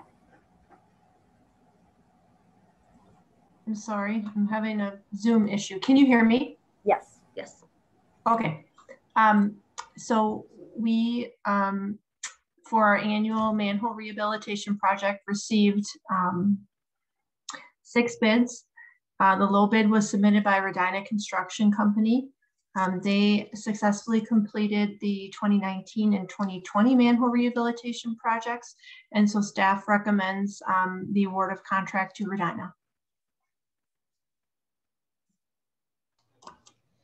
I move for award of a unit price contract for the 2021 manhole rehabilitation project to Redina Construction Company in the amount of $25,952.10. I'll second. Okay, we have a motion by Trustee Amenta, a second by Trustee Warren. Any further discussion? Seeing none, Tyler, please take the roll. Sure. Trustee Ursink. Aye. Trustee Backhurst. Aye. Trustee Stokebrand. Aye. Trustee Amenta. Aye. Trustee Warren. Aye. Trustee Carpenter. Aye. President Rozek. Aye. Motion passes 7-0. Okay, we will now move on to new business 9B, consider award of contract for 2021 sanitary sewer lining program. Leanne? Sure. There were 2 bids received for the annual sewer lining program. The low bid was submitted by Visu Sewer in the amount of $162,642.50. Visu Sewer has successfully performed the last several years of lining projects in the village of Shorewood, and staff recommends the award of contract to Visu Sewer. All right, Trustee Ursing. I move to award of a unit price contract for the 2021 sanitary sewer lining program to Visa Sewer, Inc. in the amount of $162,642.50. Second. Okay, I have a motion by Trustee Ursink, a second by Trustee Amenta. Any further discussion? Seeing none, Tyler, can you take the roll? Trustee Backhurst? She said aye. Yes. Is that a aye? Okay. Trustee Yeah. Ursink? Aye. Trustee Warren? Aye. Trustee Amenta? Aye. Trustee Carpenter? Aye. Trustee Stokebrand? Aye. President Rozek? Aye. Motion passes 7-0. Thank you. We'll go to 9C. Consider Resolution 2021-6, reducing Class B and Class B intoxicating liquor and malt beverage Class C wine license 2021 renewal fee and waiving the late fee for restaurants and bars in the village of Shorewood who are closed or serving in a limited capacity due to COVID-19. I would like to just ask, is it partial businesses, and how would you determine that, or does this apply to all businesses in the village of Shorewood that have licenses or renewing their licenses? My understanding is it applies to all businesses that have these licenses. Okay. Or would make application for said license. Okay, for renewal. Okay. Anybody have further questions? Trustee Stokebrand. I just noticed that the motion doesn't include the price reductions. Is that, we don't need that in there? I believe that the resolution does. Okay. Trustee Stokebrand, to answer your question, we should put it in there. We always put the dollar amount when we have a resolution, or when we try to in a motion. Anyone, Rebecca or Tyler, can you tell us what that would be, the reduction? Oh, I can see it in the document. Oh, okay, go ahead. If you're ready for a motion. Trustee Carpenter, did you have a question? And then Trustee Menta. I did. I was just looking to understand the total. Is that what you were saying, Trustee Stokebrand? Right. So B goes, and B and C go from 100 to 50. C goes from 500 to 250, and we'll waive the 100 late fee. What is the total, Rebecca? What is the total reduction? Fees for this year. In revenue? Yes. Rebecca, Tyler?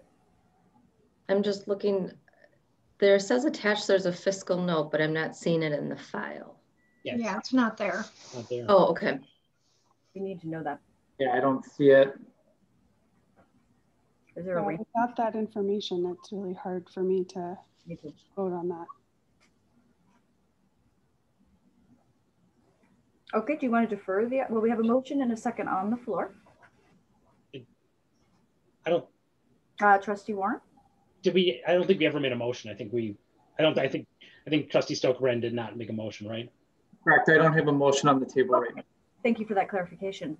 So we don't have a motion. Is there a motion maybe to defer, or if that's the will of a trustee, Trustee Backhurst? I think you're on mute. I'm sorry. Are you on mute? Sorry, the screen. Okay. I would say that I don't need to have the fiscal note because the point of this is not for us. This is for us to help businesses during this time.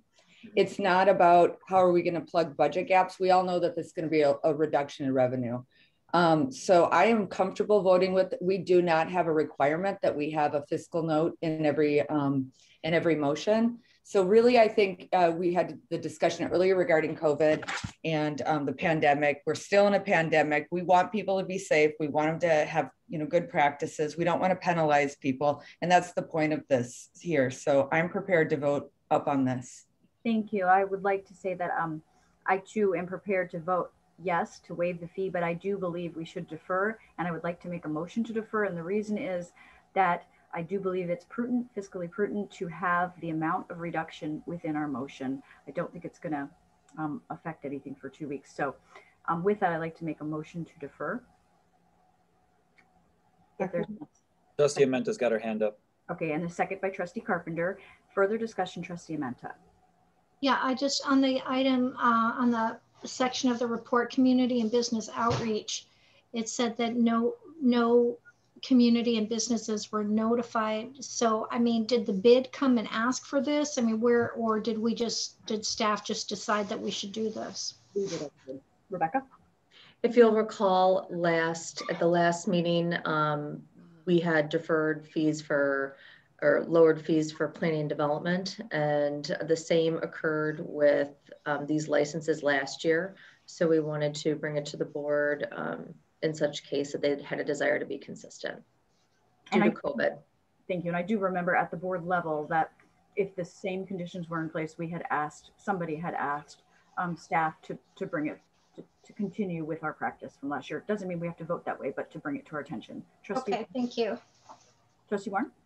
Rebecca, if we do defer this, just to get the fiscal note in the file, just in the name of having it all complete, I assume that any kind of fee that came in the interim in those 2 weeks, we would simply just refund afterwards. In other words, I want to make sure that if we defer for 2 weeks, it doesn't have a downside really for the businesses who are the applicants here. Correct. So ideally we would decide and then have that fee set in place so we could advise people correctly. We are starting the application process right now. So there would just need to be some additional communication or refunding based upon how the board would vote if the item were deferred. Do you need additional language in the motion? I think, Trustee Warren, is that your question too, like to clarify? I think, Rebecca, I think you answered it. My real question is, I just want to make sure that waiting 2 weeks isn't going to hurt some businesses, because I'd probably like to button this up with a fiscal note and just get everything in one place. I will support this, but I think I'd like to have the documentation all there before doing so. Thank you so much. Trustee Bockhorst. Yeah, well, we have made motions in the past where we could say add the fiscal note, later on. I don't know if any of you are going to change. How can we get you guys to, so a couple of things that happens when we defer. A, it lengthens our next meeting. B, like you said, Trustee Warren, there'll be people who might incur a penalty. And then if we don't agree to waive the penalties later, because we said we're waiting on this fiscal note, then, oh, lo and behold, we want to make a different decision. C, it sounds like staff's going to have to put in additional time refunding. That's administrative costs. Those are costs. We have an election coming up. Well, tomorrow actually, and then beyond. So, and we have a limited staff. So I would say that if this board wants to make a policy that this is a requirement in our motions, that's one thing. But in the absence of that, and we haven't had the appetite for that in the past, and that we don't always put a fiscal note in it, that I think we defer so much on this board. I've gone through almost every agenda. We've deferred so many things.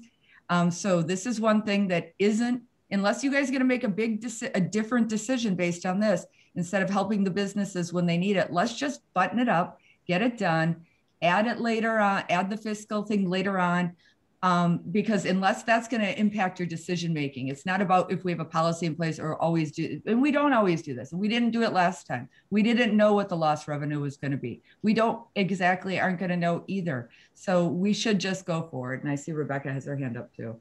So I'm going to vote no on deferring. And I would recommend 3 others to do the same. Thank you, Trustee Bockhorst. Rebecca? Oh, you're on mute. I'm sorry.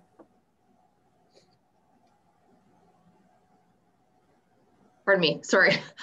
I was trying to flip between screens and trying to share my screen at the same time.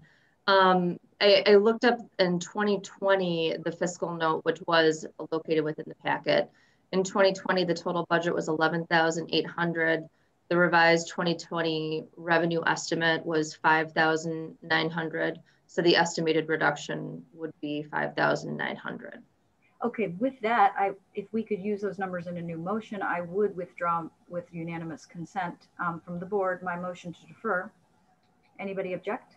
Does the second object? No, I don't object. Sorry. Okay. So if we want I can make a new motion that says I motion to approve. Go ahead, Tyler, and read what it says, and then we'll add the language of those numbers. So the motion in the packet is I move to approve resolution 2021-06, reducing the renewal fee for Class B and Class B intoxicating liquor and malt beverage, Class C wine license 2021, and waiving the late fee for restaurants and bars in the village of Shorewood were closed for serving limited capacity due to COVID-19. And the reduction in the amount is estimated to be $5,900. Reduction in revenue, $5,900. So the estimate is the reduction of that much. Okay, that's my motion. Do I have a second? Second.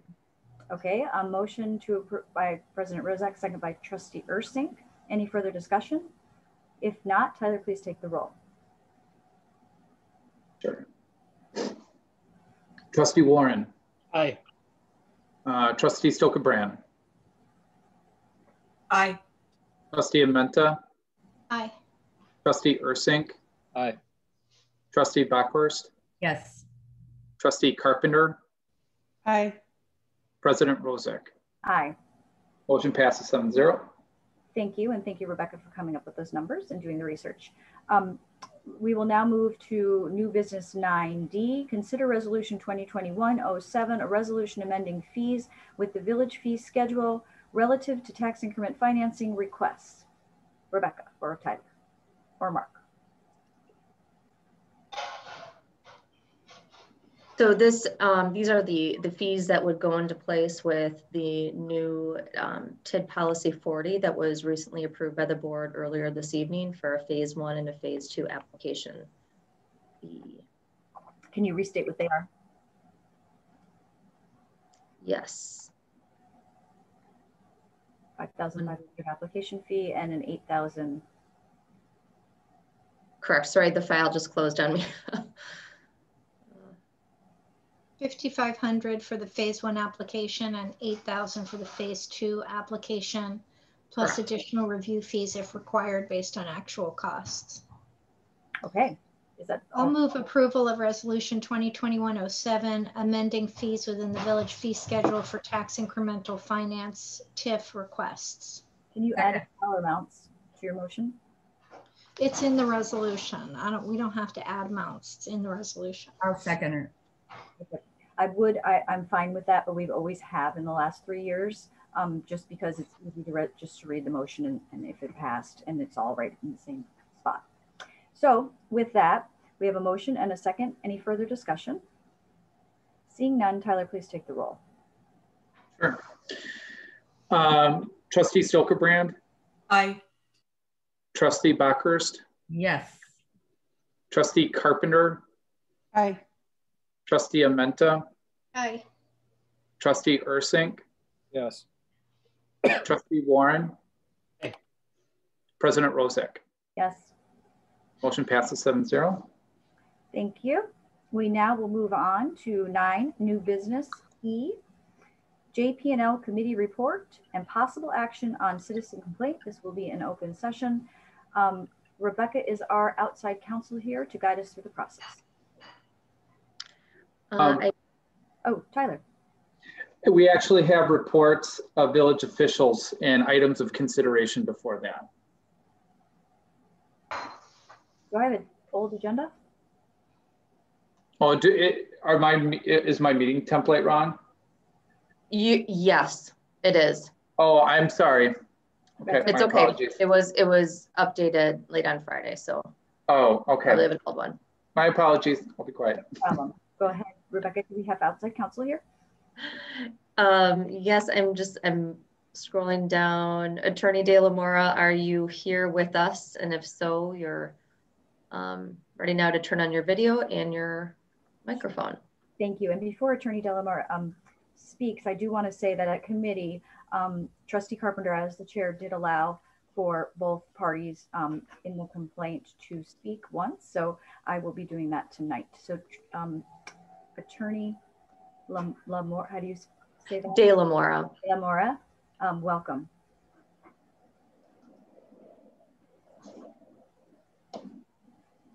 He does not look like he's here. I see. Can you hear me now? Yeah. Yes. Yes. Good evening. As some of you may have noticed, this matter was previously scheduled for a possible closed session. And at this point, everything that we discuss will be available to anyone. I am aware of the questions that you have individually as trustees provided. I would be very happy to proceed in any manner that you would like to commence. Okay, thank you. We do have a report recommended by the JP&L committee. we can start discussion if you have questions. Trustee Bockhorst and then Trustee Amenta. So yes, I am very concerned because we are hiring outside counsel so that we can talk about our staff based on the recommendations from the JP&L committee, which 2 of the members voted to move this forward to full board, and that whole item right here, or the report, says that they're assuming that that malfeasance has been committed, correct? So that's why this goes to full board. Let me clarify. So, and Trustee Carpenter, please chime in if you would like after my I'm not done with my question. So I just put a pin in it, please. And then the second part is, yes, we all submitted these questions. I didn't get my questions answered. I don't know if everyone else did. Tonight, that's what we're doing here. And so I would love it to have the questions answered, as the attorney mentioned, because I do, we're hiring an attorney to talk about something, and we're paying money to this other individual here. So I question the legality on this, but my question will be answered, I'm sure, if that's where we're going to go. So that's where I would say, before we all stop talking, let's make sure that we know what's legal and what's appropriate, because if it's about personnel, it should be closed session. Anyway, go ahead. Yes, and we're not a judiciary branch. This is not a disciplinary action. This is assuming the JP&L committee, just to clarify for you, I was at it, and please, Jessica, Trustee Carpenter, chime in after I say my statement. Assumed if this accusation was true, would it rise to the level of misconduct, malfeasance, and I think there was one other term. The committee voted 2-1 that it would, if it was assumed true.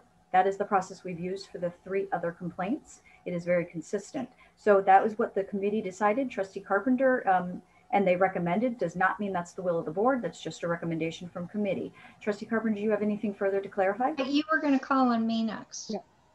I wanted to clarify she had a question, and then Trustee Menta, you're next.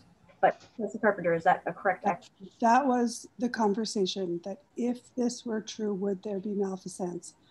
And that was we were recommended to review the other complaints, and that's how we were recommended to review this complaint. Thank you so much. Trustee Menta. I just wanted to correct the minutes on so the first page. There's a bullet point towards the bottom where it says Trustee Amenta moved, Trustee Carpenter seconded, official misconduct, and then it says and maleficence in office, and it's not maleficence, it's malfeasance. Thank you. So that meant that word is wrong. Okay, thank you so much. I do have a question for Rebecca. We did hire outside counsel. Do we have a written contract with him? And is it, does Hector work for Attorney De La Mora, work for the village administration, the village board, or the village attorney, or all of the above? We located Attorney De La Mora by reaching out to Von Briesen, who currently assists the village in personal and contract negotiation matters. Because they have a larger bandwidth within their firm with different specialties, they had recommended Attorney De La Mora. And my understanding is Attorney De La Mora does represent the board. Represents the board, so, and given direction by the board? Correct. Thank you so much. Trustee Warren. Yeah, I figured I have a question for Attorney De La Mora. I guess I do like the idea of walking through our questions, but I'll kind of ask mine.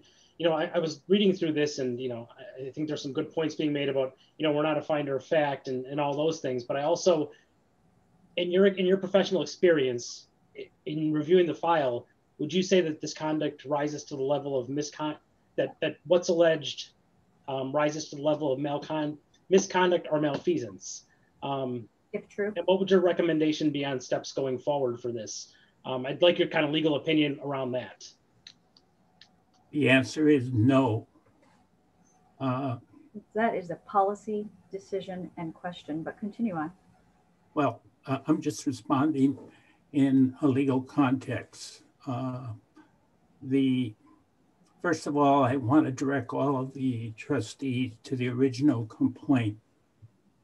The original complaint is focused on an expression of frustration on the part of the complainant with regards to convenient access to public records. He cites a number of things that he finds fault with.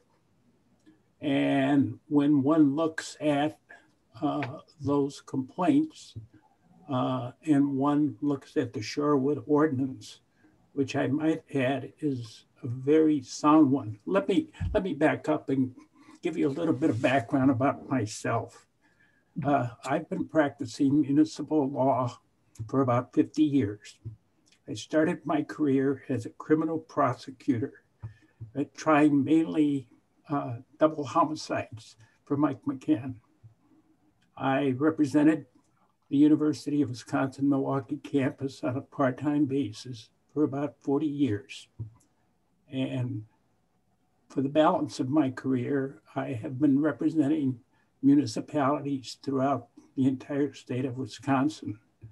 I have a number of clients that I represent regularly and sit in on board meetings, investigate personnel matters, and have been involved in the termination of police chiefs, firemen, fire chiefs, and other personnel at the university. So when Trustee Warren asked me whether this rises to the level of evidence and proof of misconduct sufficient to tip the balance under the state statute that's been identified for you, 17.16, which really has a circuit judge presiding and taking in evidence. I am confident from what I've seen that there is insufficient evidence to warrant any removal of either the village attorney or the police chief. That's not to say. Not due process. Let him talk, please. You don't even have witnesses yet. President Rozak, please let him talk. We're paying him to be here. You're not the attorney. Listen to me. This is not a judicial hearing. Point of order, President Rozak. We want to hear him talk. Let him talk. You're not an attorney. Don't. That is not a point of order. Listen to him. That is not a point of order. How about just do the right thing, okay? I am saying I am doing the right thing. I don't think you are. An attorney, we have not heard, this is not due process. We have not had witnesses. We have not had a chance for both parties to speak. To say that it does not rise to the level, this is because it doesn't meet these standards. That's not what we're deciding tonight. So I want to be very clear that we are not a judicial body. We had an ordinance in place. How come the other complaints did not get to this level? They sure did. All three of them. Not. They were all processed exactly the same. No, they were not. They were read into the record. That's it. In JPNL, they were not. You have not been called upon. Now, Attorney Luke. Or have you? Go right ahead. President Rozak is correct in that the proceeding tonight, as I understand it, is not a fact-finding proceeding. It is not a trial. It is not a step in any due process proceeding.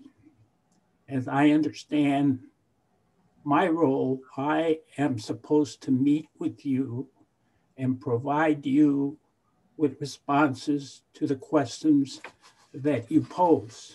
That is right. Trustee Warren posed that particular question that he just asked me. So it isn't something that I'm reacting to out of thin air here. I've given it a great deal of consideration. And quite frankly, given the fact that you have also repealed the ordinance upon which the original complaint was filed, there is sufficient question about whether you even have any more jurisdiction in this matter. Now, assuming for the sake of discussion that you still have jurisdiction. You clearly do not have jurisdiction, in my opinion, with regards to the amended complaint, which I have received and I presume was circulated to you. Have I answered your question, Trustee Warren, to your satisfaction? Yes, thank you. Thank you. So I did say that I would allow both parties to speak, and I would like to do so now so we can hear at least what the complaint is that is in front of us. So is the complaintee on the line? Tyler. Mr. Jeff does have his hand raised. Okay, thank you. I am the complainant, not the complainee. Oh, sorry, thank you for that clarification. Mr. Davidian. Well,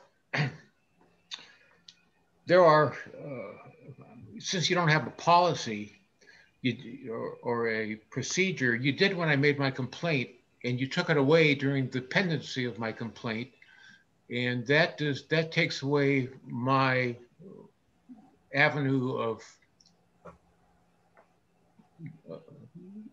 asking for you to hear my grievance. That was a constitutional right until you took it away. So that would be another issue. But first of all, if an attorney contrives a policy that he does not have the authority to create and uses an incorrect analysis of a law that a lawyer should know, that's governed by the bar rules. So can you be incompetent or have malfeasance or malpractice and still be the attorney for the village of Shorewood? I guess that's the question that this village has to determine, of what quality legal services do you expect from your village attorney? Do you want him to make up policy by misconstruing law, or do you want him to accurately describe the playing field? That's all, really. I've said everything I had to say. I sent you all a note today. You probably haven't read it. It was late in the day. I said what I had to say. It's really up to you. You can argue among yourselves of who's for the village attorney, who's against the village attorney. But all of this money that's being spent is because the village attorney didn't say, you know, just scan them. There's no law against it, but all of this money that you're all worried about is because your village attorney misconstrued the law or intentionally misconstrued it, created an impediment to getting to records, and now you're all paying because he doesn't say, you know, I was wrong. That's it. Thanks. I'm here. I'll be here if you have any other questions of me. Thank you so much. And is Attorney Bear here that would like to say any words? Thank you. Yes. I'm wondering if I can share my screen for a moment. Sure.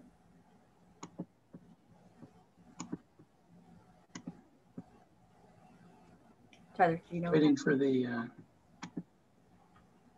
Seems to be. Oh, try now, Nathan. Okay, thank you. You're welcome.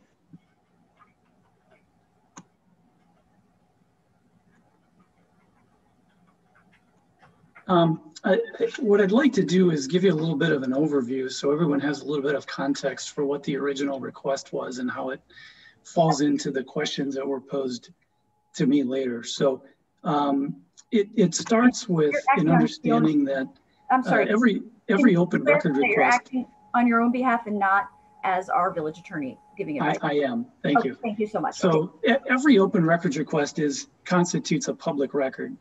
And that's right from the Wisconsin Public Records Law Compliance Guide put out by the Wisconsin Department of Justice. And responses to public records, the responses to public record requests are themselves new records for the purpose of the public records law. And the reason that's important, can you advance that? Thank you.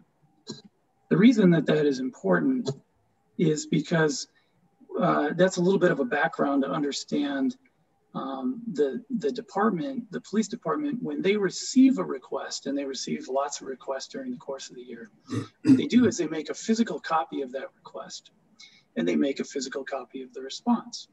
And in that process, they perform any needed redactions, and they place each request and each record in a banker's box, and they mark them by the year. So when they have those records, there's no electronic version of the record. It's just that it's in that physical file. It's in that banker's box, marked either 2019, 2020, 2021. So the specific request that was at issue here was it sought copies of all open records requests to the police department and all the responses from January to August of 2020. So what the police department did is they pulled all those together. They went to their banker's box. They had about 2,000 responsive records. So now the records were reevaluated at that point for redaction purposes. And I'll give you exactly an example of why that had to be done.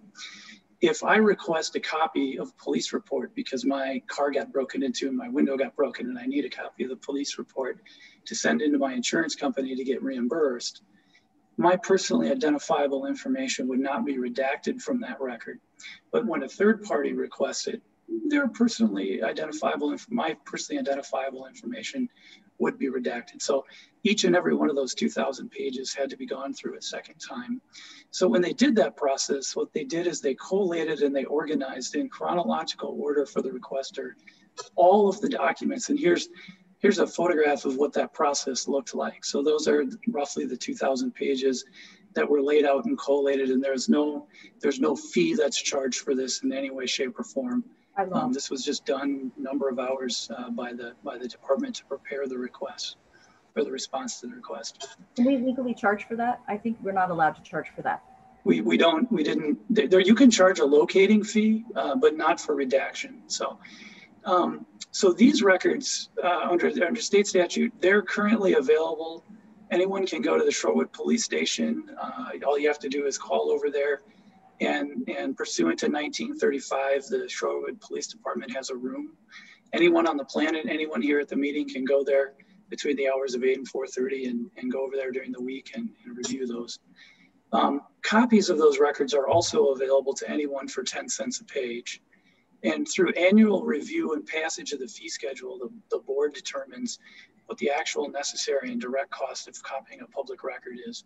A few months ago, that fee schedule was passed by the board, which set a copy cost at 10 cents per page. So anyone right now could pay the 10 cents a page, it'd be about $200, and they can pick up copies there as well. So after this production, and I found all this out after talking to the department, there was a question, the legal question that was posed to me is the police department legally obligated to allow a requester to use their own scanner? And the answer to that is no. And this is a direct quote from the Wisconsin Public Records Law Compliance Guide, which is put out by the Wisconsin Department of Justice, the Office of Attorney General. It says the requester does not have a right to make the requested copies. If a requester appears in person to request a copy of a record that permits photocopying, the records custodian may decide whether to make copies for the requester or let the requester make them, and how the records will be copied. So when I received the call from the department, I said it's a discretionary decision by the records custodian, and you can do as you see fit. This is what the public records law says. I'm not the records custodian. I'm not the one making a decision on that one way or another, just telling them what the law is. So that was the legal question posed to me. It's right there in the public records law compliance guide, and it directly is referenced in the state statute 1935 1B. It's exactly what it says.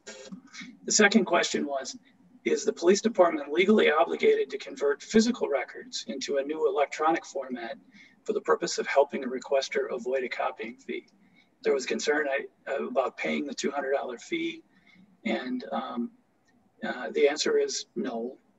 The state statute says directly that an authority has no obligation to create a new record by compiling information in a new format.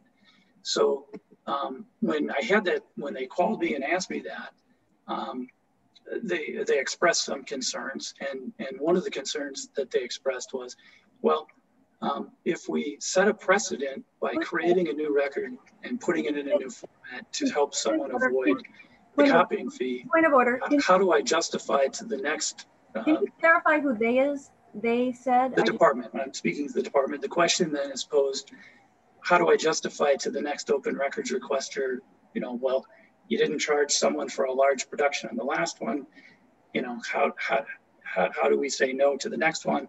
The next request could be 6,000 pages or 8,000 pages.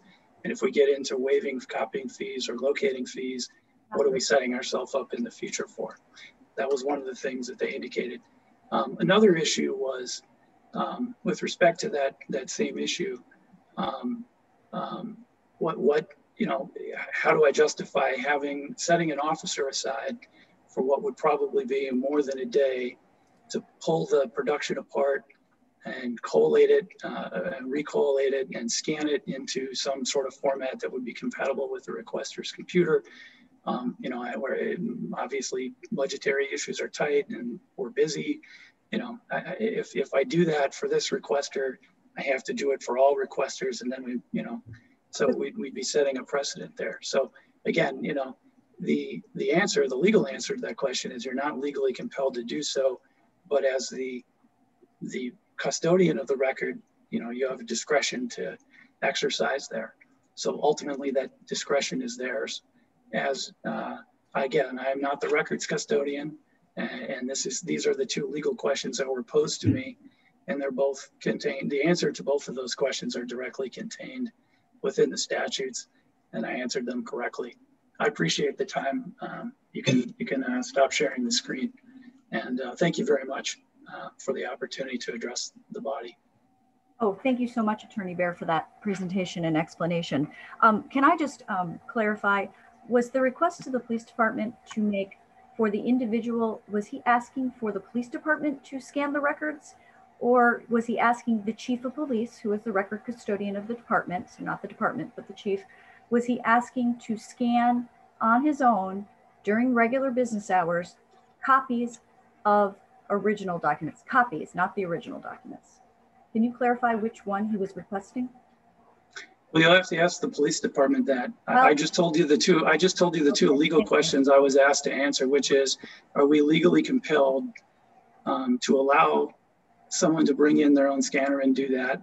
And do I have to convert these into a PDF format or some other computer format that's compatible with requesters, and create a new record for the purpose of waiving the fee? Thank you. Those are the questions that I answered. Thank you so much. And Mr. Davidian, just to clarify, was your request to scan on your own, or were you requesting of the police chief, who's the document holder, to have the police department scan them? I asked to scan them myself. It would not have taken an hour to do, but I'd like to ask one other question of the village attorney. When was he asked that question? Does he have an email or the physical request that the police department asked him what they had to do? And why would it be just for me at that one time? Can you produce the email or the correspondence where the chief asked you what his legal responsibility was to me with the scanner?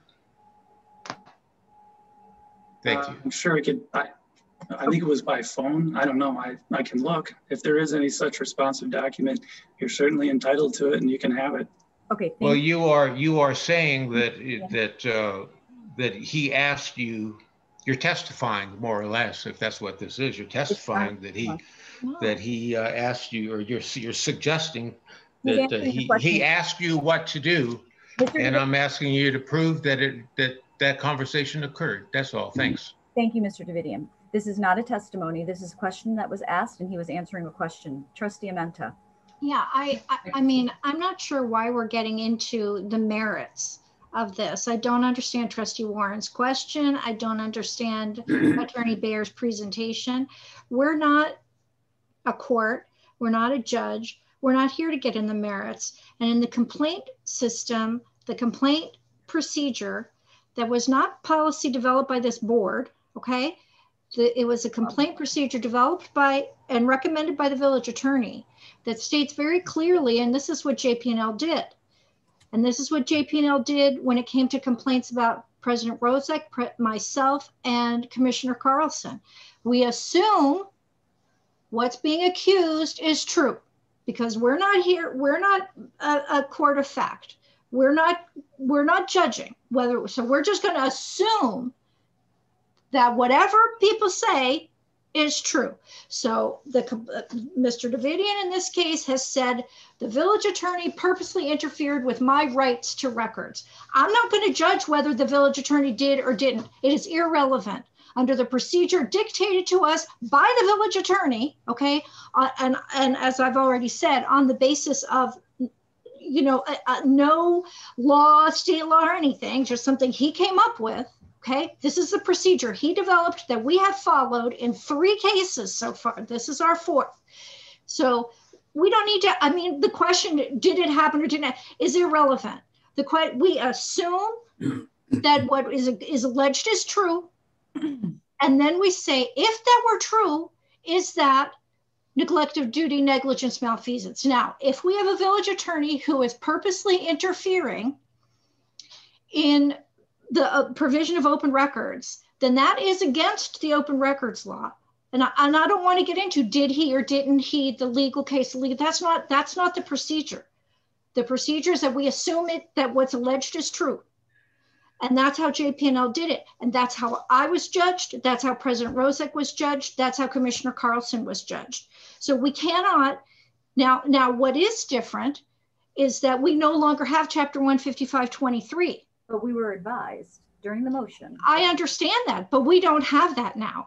And we also, and that was because our village manager came to us while this complaint was in process and said, let's get rid of it. Now the village attorney was at that meeting. The village attorney could have said, well, wait a minute, you have complaints in the docket. If you get rid of 155.23, you have no basis for processing these complaints. But the village attorney didn't say that. So, I mean, we are running around another mulberry bush. We have run around so many mulberry bushes with this complaint procedure that came from our village attorney. We've wasted so much time. We have put individuals through a humiliating and debasing procedure, okay? And not just elected officials, because geez, let's just beat up on elected officials because they're not anyone that anyone cares about, okay? 1 minute. But we did it to Commissioner Carlson, okay? So we need to stick. We need to stick with the mulberry bush that we have been running around. It applies to the village attorney, just like it applied to me and President Rozek and Commissioner Carlson. So it doesn't matter whether he did it or not. It matters, we assume it's true, then we go from there. Thank you so much, Trustee Amenta. You reached your 5 minutes. Trustee Bockhorst. Thank you. So now I'm confused. So this process of assuming something is, we don't have 155 anymore. We all voted on it. If you guys want to get it back, we could reconsider or readopt it, but I don't think that seems to be the case here. Also, I'm sorry, I'm not done. I don't know this analogy about the mulberry bush. I don't want to spin my wheels. I don't know. I haven't even heard from De La Mora yet, who we hired, who are spending, I don't even know what the fiscal note is on that. I'm not sure how the approval happened for hiring outside counsel so that we can talk about things, running around a mulberry bush, all of this stuff. And no, this is different than the other ones, the other charges that were brought, because the other charges you guys killed in committee. This one came to full board. It just so happened that those other ones were read at full board because the complainant, or whatever the proper word is, forgive me, Mr. Davidian, read them at full, or read them into the record, okay? Which is something that, yes, our 155 details. This whole process, this quasi kangaroo court situation, I don't know what we're doing here. That's why with the attorney, that's why I understand President Rozek, you decided you were gonna go into this, giving these 2 individuals opportunity to talk instead of, we haven't heard from him yet. This attorney, De La Mora here, I have a lot of questions about the legality of this. I don't want to publicly humiliate anyone. I don't want to do anything illegal here. So we have an attorney that's right here. Let's figure out, and we have questions. And my questions were not answered. Okay, I understand Trustee Warren's question.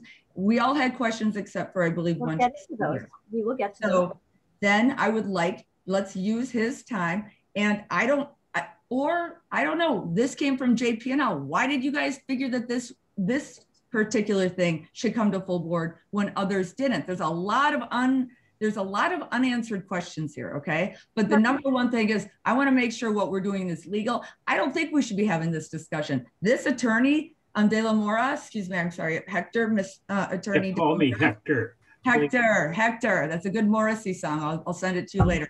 But anyway, you got 1 minute. He recommended that we go into closed session so that we don't get ourselves in trouble.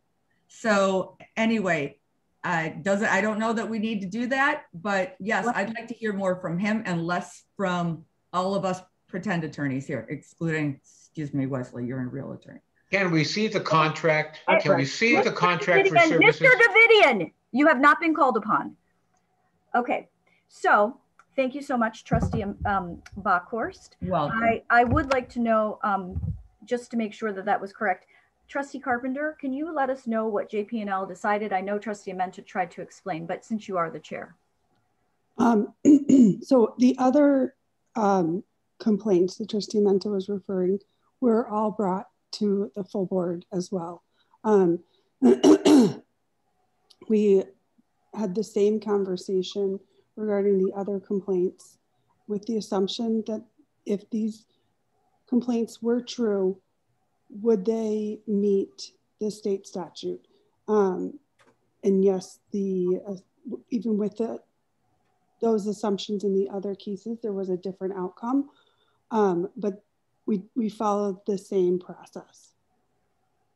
Thank you so much.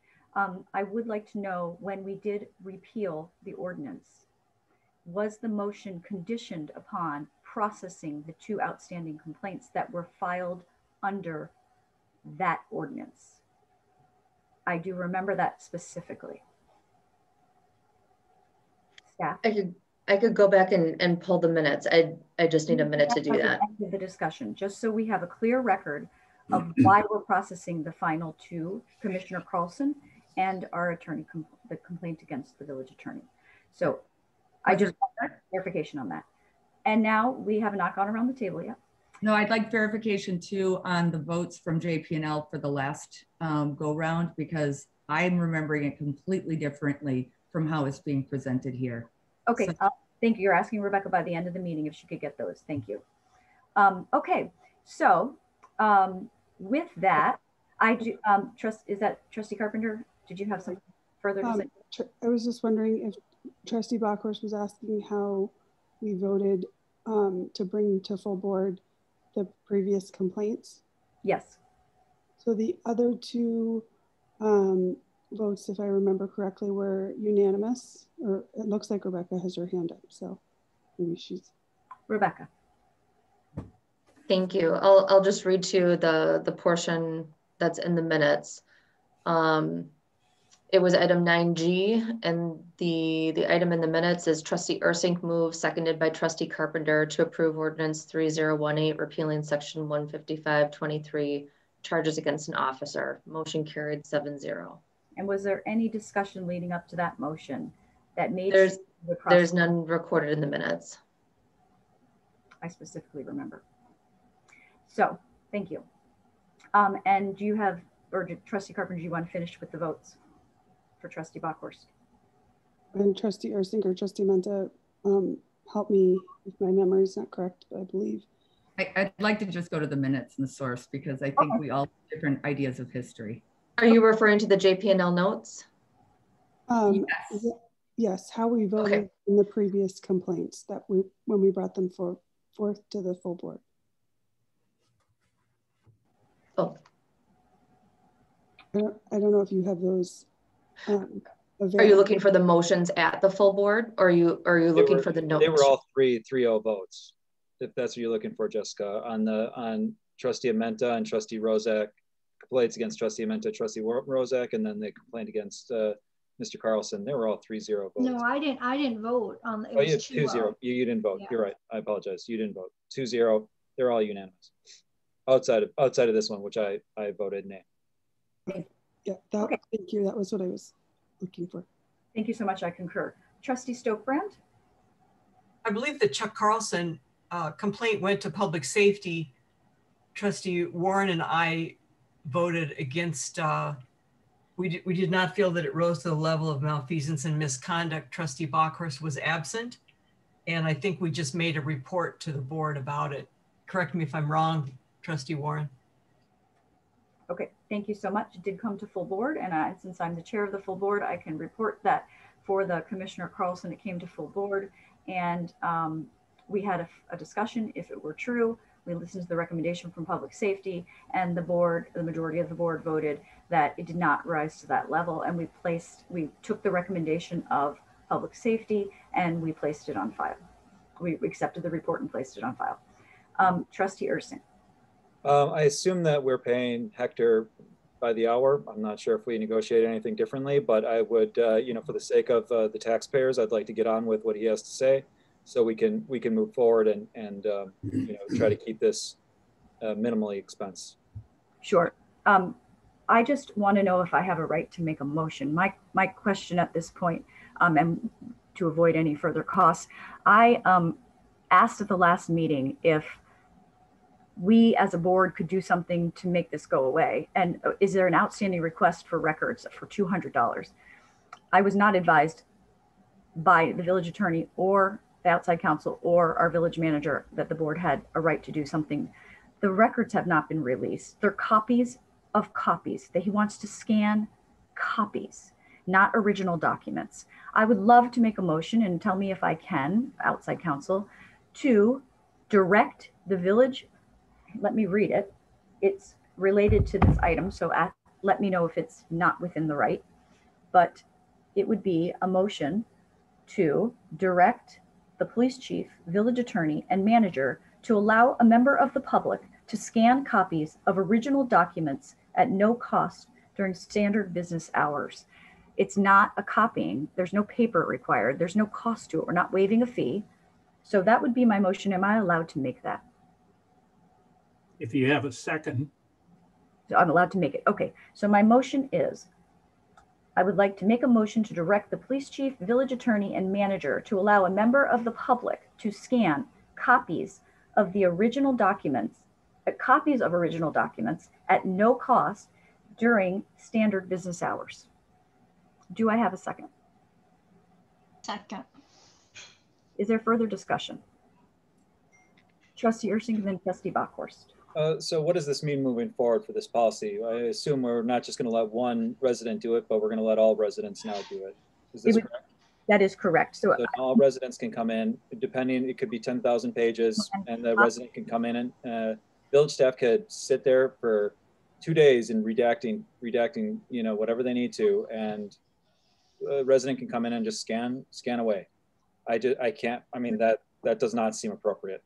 So I would definitely get a vote no on this one. Okay, attorney, could you let us know if that's within the right of, is that the law, that if they make a request and we've said it's okay to scan copies of original documents? Well, you heard the presentation by Attorney Bayer, and I agree with everything that he said. And by the way, I have not discussed this with him. I had no knowledge of his presentation, but my involvement with the public records law goes back to the very inception of the public records law in the state. In fact, my wife was in law school at that time, and I basically was her consultant, and she wrote the first comprehensive law review article on the new law. In this particular situation, the challenge that you are having in your community and most other communities in the state of Wisconsin is that technology has moved far ahead of the law itself. 5 years ago, it wouldn't have been possible for Mr. Davidian and I submit to come in with a device as efficient as he has described to attempt to accomplish that. and the only thing that your attorney had to rely on was the case law. And the case law is silent on that particular point. You do, however, Attorney does make a very good point. What you do for one, you must do for all. And in effect, the import of your motion will be to set the policy going forward. And that can be a very burdensome thing for the community. But that's a policy decision, not a legal decision. Thank you. And burdensome is quite a word, because anyone's allowed to make an open records request. My motion is simply to allow the members of the public to bring a scanner and scan copies of documents. That's the motion. It's redaction is going to happen either way because of the public open records request. Trustee Amenta. I've been waiting for a long time. Trustee Amenta and then Trustee Bockhorst. Yeah, I was going to say, if someone makes an open records request for 10,000 documents, I mean, first of all, the village would probably sit down and ask them to narrow their request, and that process is also detailed in the open records law. And this doesn't, they would be charged for the fee to locate those 10,000 records over $50. So I mean, whether someone asks for a larger open records request or not really has nothing to do with the ability for a resident to scan copies of original records. It's immaterial. Thank you so much. Trustee Bockhorst. Yes, thank you. So we have on the agenda a policy discussion about open records in addition to this. So I don't know why you would make a policy decision during a motion while we're discussing charges against an officer that's unrelated. So A, let's stick to the task at hand. And then also we have decided, so I want to know what the fiscal note is of what you're proposing. Zero. I'd like, you don't know that. There's staff time, there's other resources. So just scan a document. No. Yeah, I'm not asking you. I'm asking the village. I'd like to know what the fiscal, what, excuse me, I still have the floor. And secondly, you guys misrepresented before. In JP&L, you guys decided, Trustee Ursink and Trustee Carpenter voted to not refer the other complaints to the full board, okay? Trustee Amenta and Trustee Carpenter this time decided to refer this specific thing to the full board. So I don't know why you guys have beat around the mulberry bush and not answered that question. Point of clarification, Rebecca, can you make sure that is a correct statement that they did not get discussed at full board? That is a correct statement. I asked staff to please clarify at point of clarification. Well, Trustee Carpenter. Point of clarification, it is parliamentary procedure to have that question answered. Apply them arbitrarily, it's fine. Rebecca. President Rosick. Yes. Oh, I was just inquiring, so do you want me to pull the motions from the last time the complaints were at the board? No, I'd like to know why JP&L said no, they're not going to refer. I'd like the JP&L decision when they decided not to refer it to full board. Yes. Okay, let me grab those. It should be a vote would be recorded, right? We read those votes from JP&L. The question is, did it go to full board? The question is not what you're saying. The question is what I said. Why did they vote? What did they vote? They voted to not send it to full board last time. This one was voted to send. Thank you. Can you clarify that by looking, and when you get the answer, just let me know. Sure. Trustee Warren. Yeah, thanks. So just going to go back to the motion for scanning. You know, I agree with the points that Trustee Amenta and President Rosick have made. I mean, you're still going to have the same collection costs, the same redaction costs. I don't really see an issue with allowing for people coming in and scanning and changing our policy to allow for their using their personal scanning devices. Only thing I see is the chance that it damages the records. But, you know, given I think that's a very, very remote chance, and certainly for the sake of transparency, it's a chance that I'm willing to take that risk. I think that's a reasonable risk to assume. So I would support the motion. You know, I would have supported it if we would have brought it up during the policy discussion, but if it's in front of us now, something I can certainly get behind. Thank you, Trustee Warren. And again, I just want to make sure everyone understands the motion says copies, not originals. So scanning of copies. So there's no chance of damage to the original file. Good point. Thanks. I'd like to call the question. Okay, do we need a second for call the question? Rebecca? I don't think we need a second, but we need to vote on it. I'll second it if we need one. Okay, so the question has been called. Tyler, can you take the roll on calling the question? And then if it passes, we will go into the motion. Do we have a second? Yeah, I seconded it if we need a second. Tyler. The motion, there's been a call to question. So this is just voting to call the question. Yep, correct. Trustee Stokebrand. Aye. Trustee Carpenter. Aye. Trustee Ursink. Aye. Trustee Amenta. Aye. Trustee Bockhorst. Yes. Trustee Warren. Aye. President Rozek. Aye. Please restate the motion and then take the roll. Just to make sure I have the motion correct, President Rozek, do you mind just reading that one more time? You sure can. Hold on for one Thank second. you. I'd like to make a motion to direct the police chief, village attorney, and village manager to allow a member of the public to scan copies, not original documents, at no cost during standard business hours. Great. And you can't, I'm sorry, Trustee Stokebrand, but the question was called, so we do have to call the roll. Yeah. Okay. I don't, I mean, I think there's some flaws in your motion. There's flaws in your motion that I can't agree with. I mean, we call the question where no discussion can occur. Tyler. Yeah, question's called, so we go to a vote. Trustee Stokebrand. Aye. Trustee Amenta. Aye. Trustee Ursink. Aye. Trustee Bockhorst. Abstain. Abstain. Correct. Okay, I just want to make sure I record that properly. Trustee Warren. Aye. Trustee Carpenter. Aye. President Rozek. Aye.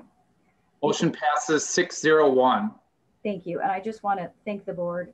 And I want to let the village manager know and the village attorney, that's probably what should have been recommended to us, that we had that right, rather than spend thousands and thousands of dollars on memos by a village attorney to tell us why we could not release the documents. So with that, do we need to make any other motions to process to either table the complaint or to, we need to make another motion. Is that correct on the complaint?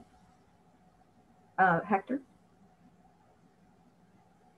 I would recommend that, by the way, for the record, I've been listening to your meeting the entire evening, including attending the JPL meeting, and at no cost to you.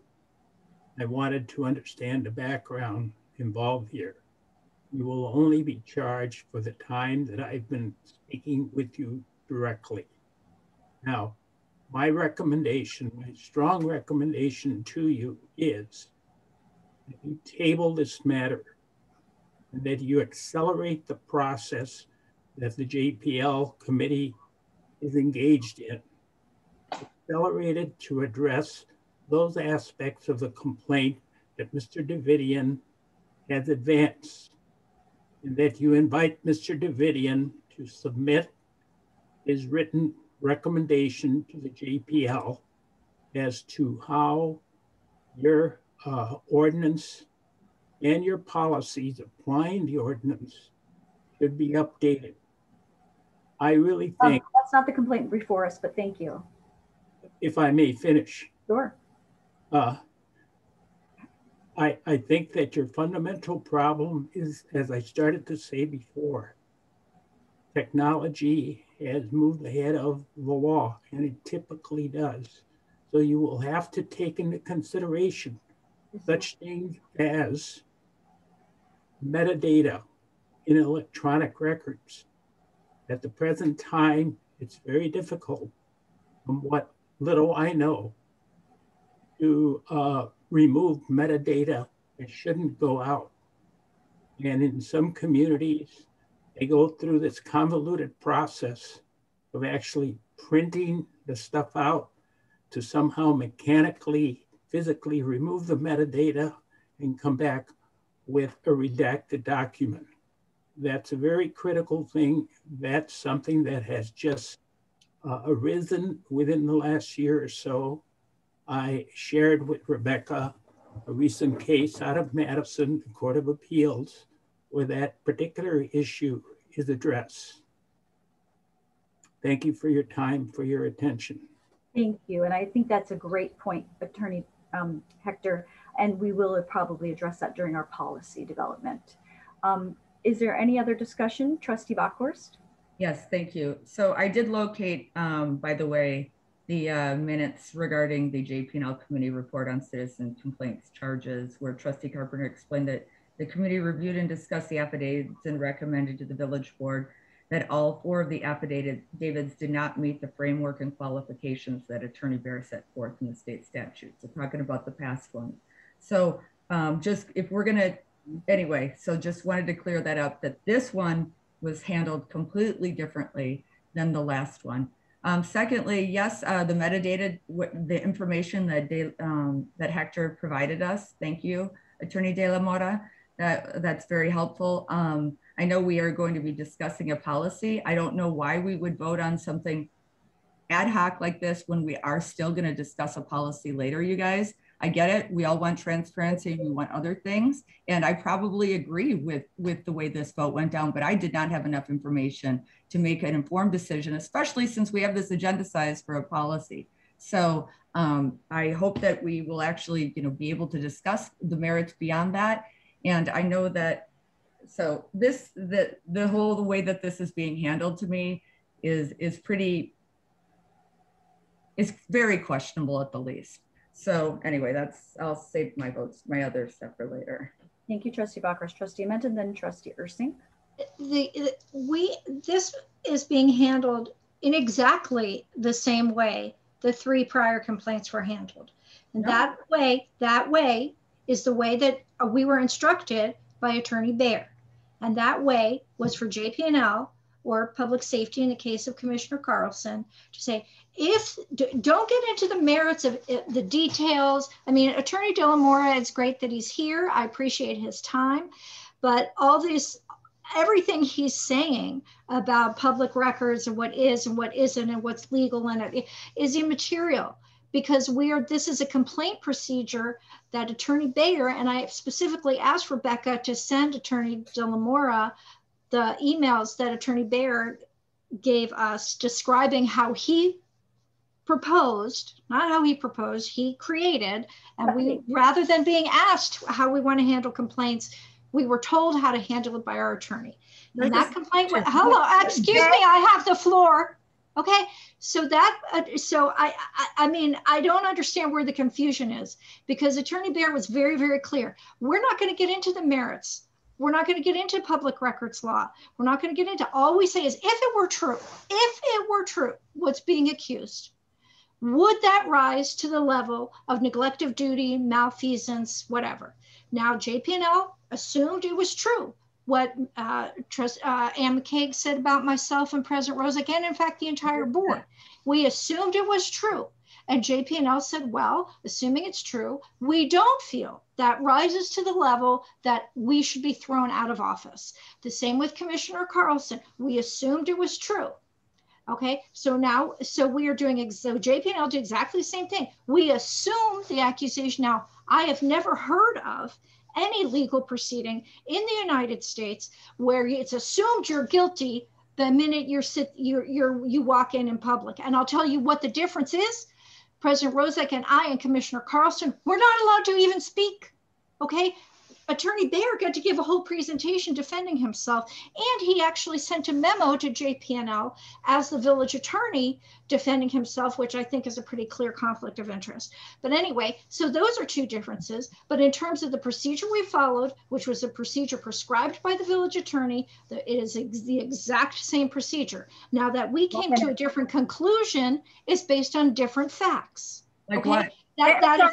You have 1 minute. That is what happened. But in terms of the procedure, we did exactly the same thing. We did exactly what we were told to do by the village attorney. And if I have a minute more, I will say, I think it was a mistake to even send this or the open records discussion to the village attorney. They're both board policy items. They should have been brought to the board to say, how do you want to handle these complaints? But that wasn't what happened. It didn't come to the board. It went to the village attorney. Okay. And now we're dealing with that. Now we don't have 15523. Nobody pointed out to us, including the village attorney, if you get rid of 15523, you don't have any basis for doing anything. Okay. So whatever, we did exactly the same procedure. We don't have a procedure now because we don't have 15523. Thank you so much. I appreciate all your comments. Trustee Ursing. I'd like to make a motion and move to table conversation regarding citizen complaint against attorney Nathan Baer. Do we have a second? I'll second it. Okay, we have a motion by Trustee Ursing, a second by Trustee Warren. I would like to say I'm voting against the motion, and I hope my colleagues will too. Here is why. The complaint is a resident, a member of the public, wanted to scan copies of original documents. Our attorney has charged us an arm and a leg to write every reason in every memo of why you cannot do that. You should not allow that. And the court case he cites is about voter original records. To me, that had no relevance. These are copies. There's no way you can harm original documents like voter records. There's no nexus. I need good, sound legal advice as a village president. There's a pattern here of obstruction that I have witnessed and I have made the board aware. And this is a clear example of spending thousands and thousands of dollars that I want refunded because we paid him. He got paid thousands and thousands of dollars to tell the board that all the reasons we should not scan in memos. So this is not responses to the police chief. These are memos that were given to the village board. And they told us that basically you should not be able to scan these records because they might damage them like voter records. That's the case that was cited. In addition, we were not advised that if you abolish 155, you can't process his own complaint against him. He was sitting at the meeting. That's untrue. No, that's untrue. I told you to process it. Closed session, you guys. Okay, anyhow. That is untrue. Please let me finish and then I'll let you speak, Attorney Baer. So I will vote no. And the reason is I'm going to follow the exact same process as we have been done for 3 other individuals, including myself, Commissioner Carlson, and Trustee Amenta. No different. If this was true, we paid Attorney Baer for this process that he made up. If this complaint was true, would it meet the standard of misconduct malfeasance? I don't want a village attorney that gives me a case that has no nexus to transparency. So in my opinion, it doesn't matter. That does not mean Attorney Baer is guilty. That just means we get due process to find out if it's true or not. This is not saying Attorney Baer is guilty of anything. We forward it on to the judicial process to make that determination with due process. And I think that is perfectly acceptable and should be done in this. So therefore, I will let next Attorney Baer and anyone else that would like to speak, just please raise your hand. Attorney Baer. I'd like to speak after him, thanks. Sure. Oh, I'm on mute. His hand wasn't up, but mine was. When you let him first of go all, ahead. Okay, Mr. Davidian, you will be able to speak next after Trustee Bockhorst. Go ahead. First of all, when I had absolutely nothing to do with the repeal of the ordinance, and the question was posed, well, what do we do with a complaint that came in before we repeal it? And my recommendation was process it and treat it like any other complaint that came in before you repealed it.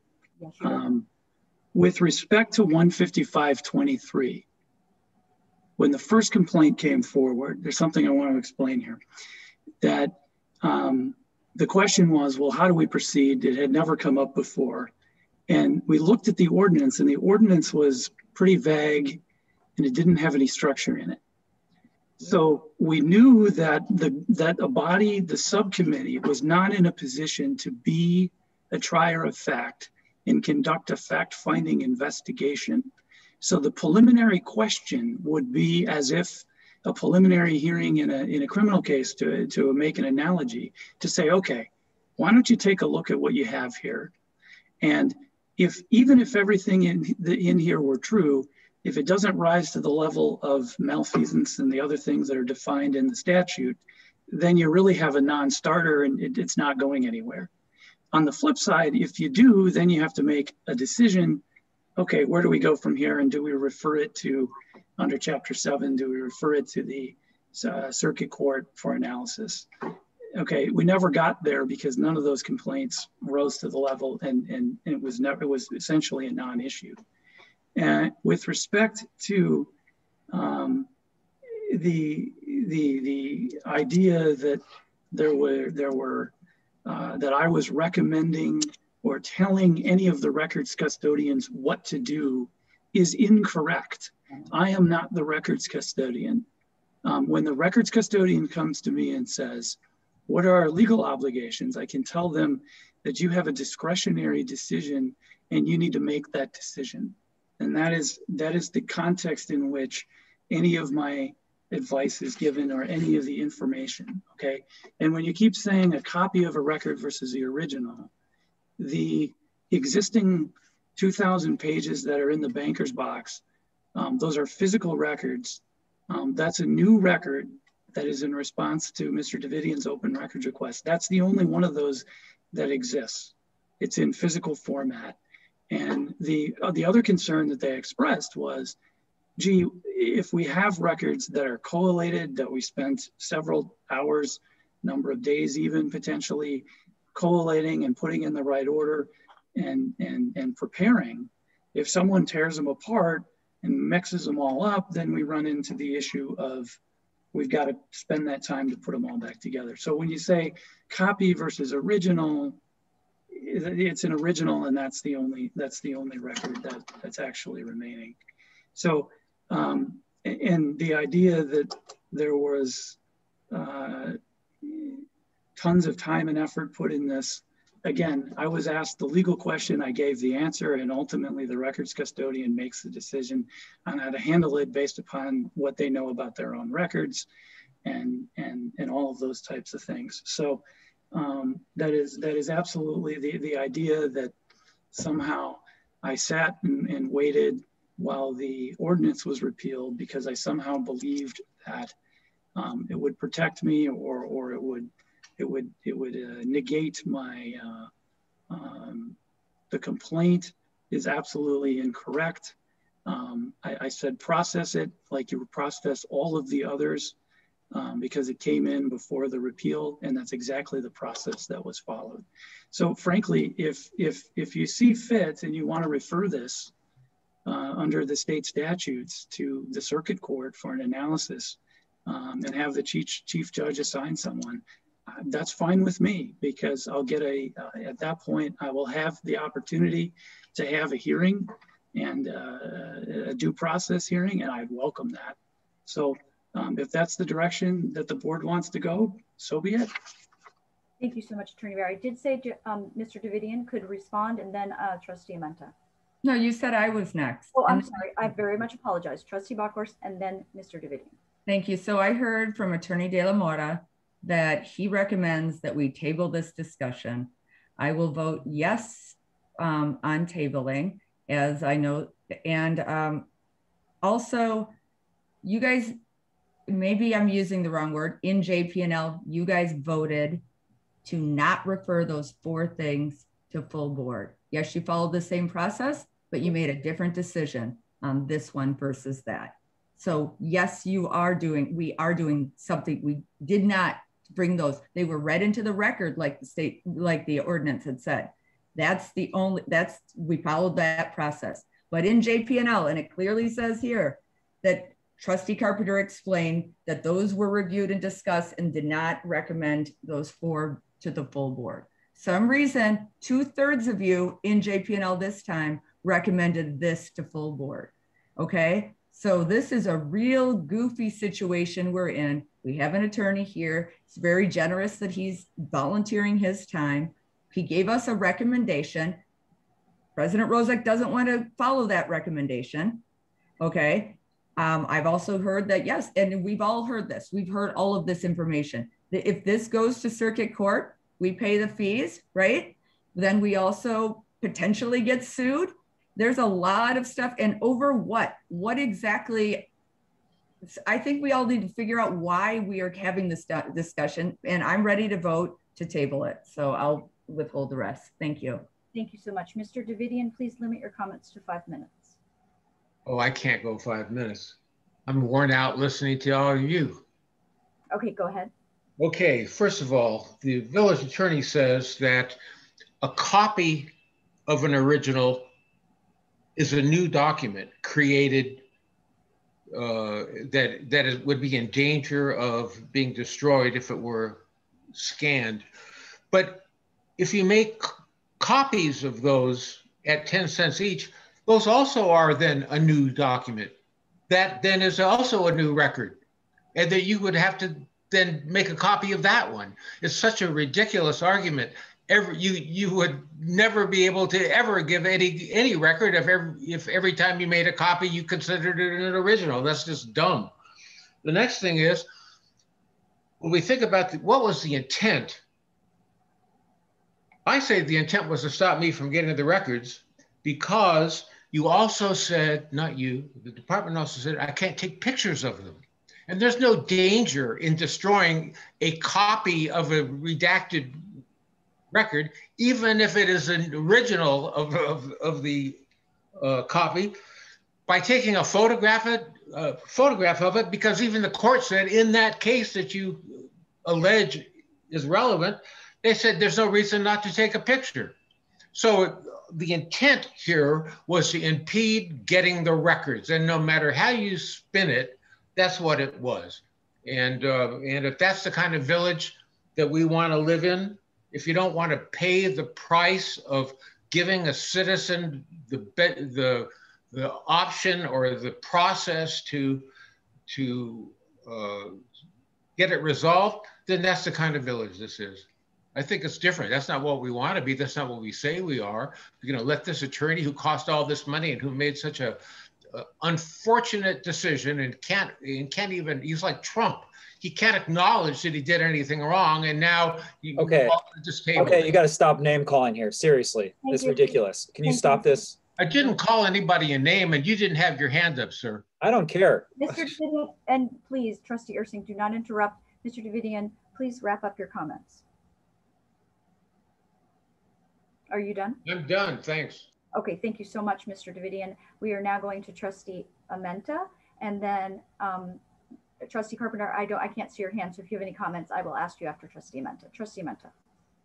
Yeah, I just wanted to say, I mean, that was one of my questions, and we never did get to our questions, but what the appropriate next step would be. I mean, the next step that was laid out in the complaint process that was detailed in 2 memos from our attorney had to do with elected officials, and removing an elected official from office would require a due process and having a judge appointed by the circuit court and all that. Attorney Baer is not an elected official. He works for us, and we have a contract with him that has termination. So I don't think we need to, we have a contract with him. I haven't read the contract recently, but if we want to end his services, we are within our rights to do that, I believe, within 60 days. So there's no need for us to go to circuit court or go through some kind of due process proceeding. Thank you so much.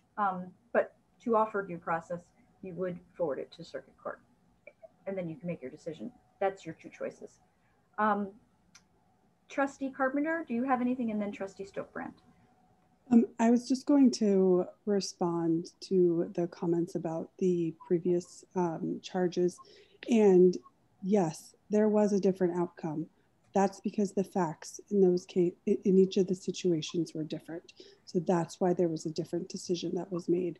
That's all that I had to say at the moment. The other thing, actually, I'm sorry, I had one other thing to say.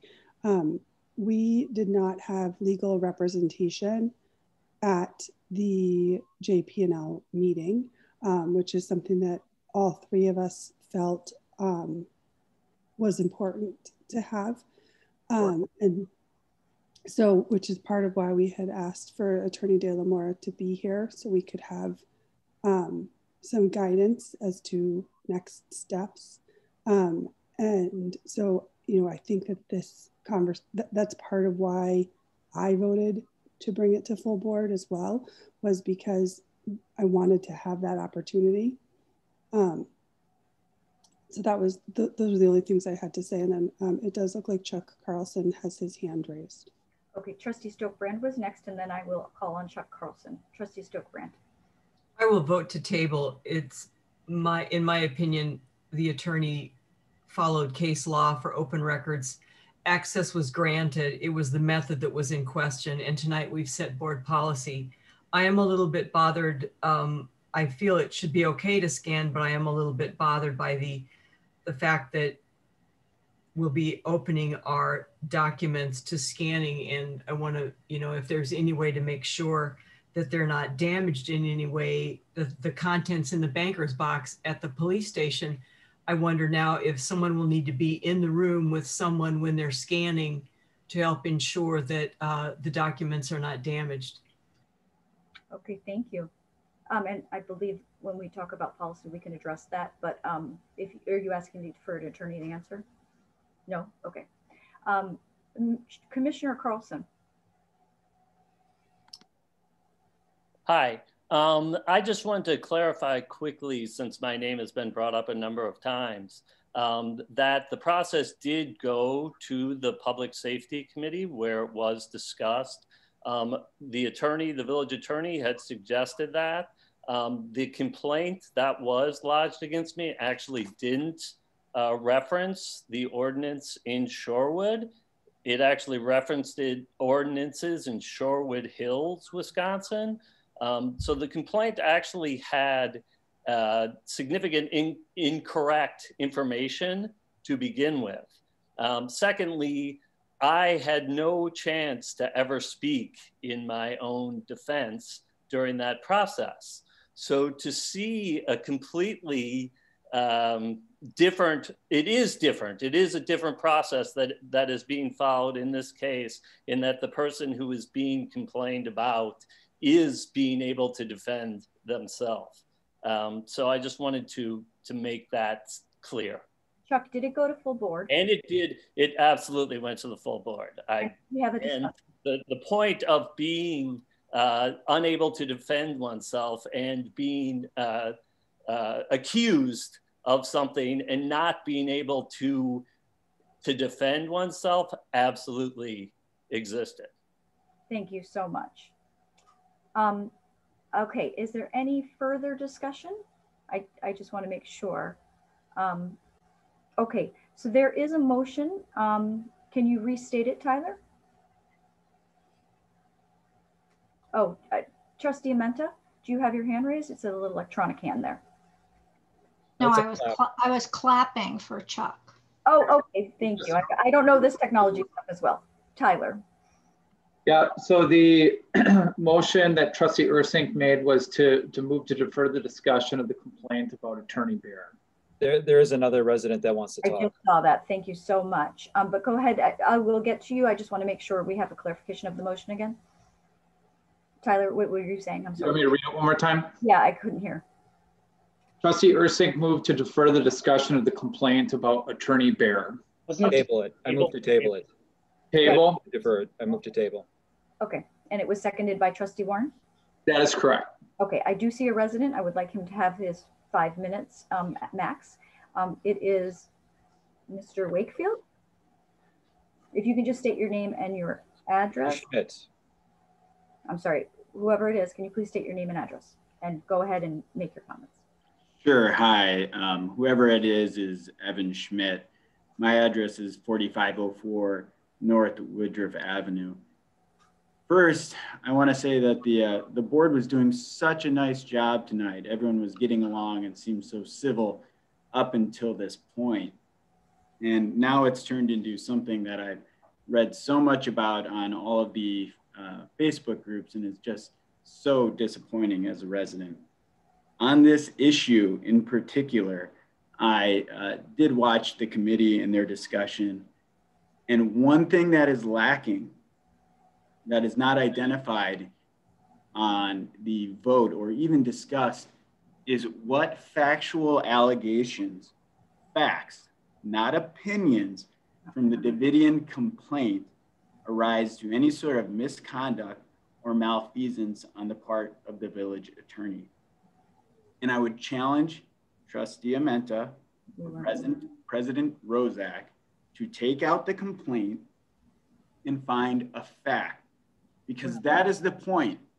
You are looking at factual allegations at this point and saying, if true, is there enough to rise to any sort of claim of malfeasance? Not Mr. Davidian's opinion about what he thinks Attorney Bayer may have done, not how he feels or what he believes, none of that. And all the allegations outlined in the complaint, actual facts, go to Attorney Bayer doing his job representing the village, or are allegations related to how the respondent police officers acted. But when you go into your closed door meetings and discuss this, instead of wasting more time and more money going around the mulberry bush, figure out what facts are actually going to be looked at, and then go to bed and stop wasting your time on this issue. Thank you. Thank you so much for your comments. Trustee Amenta?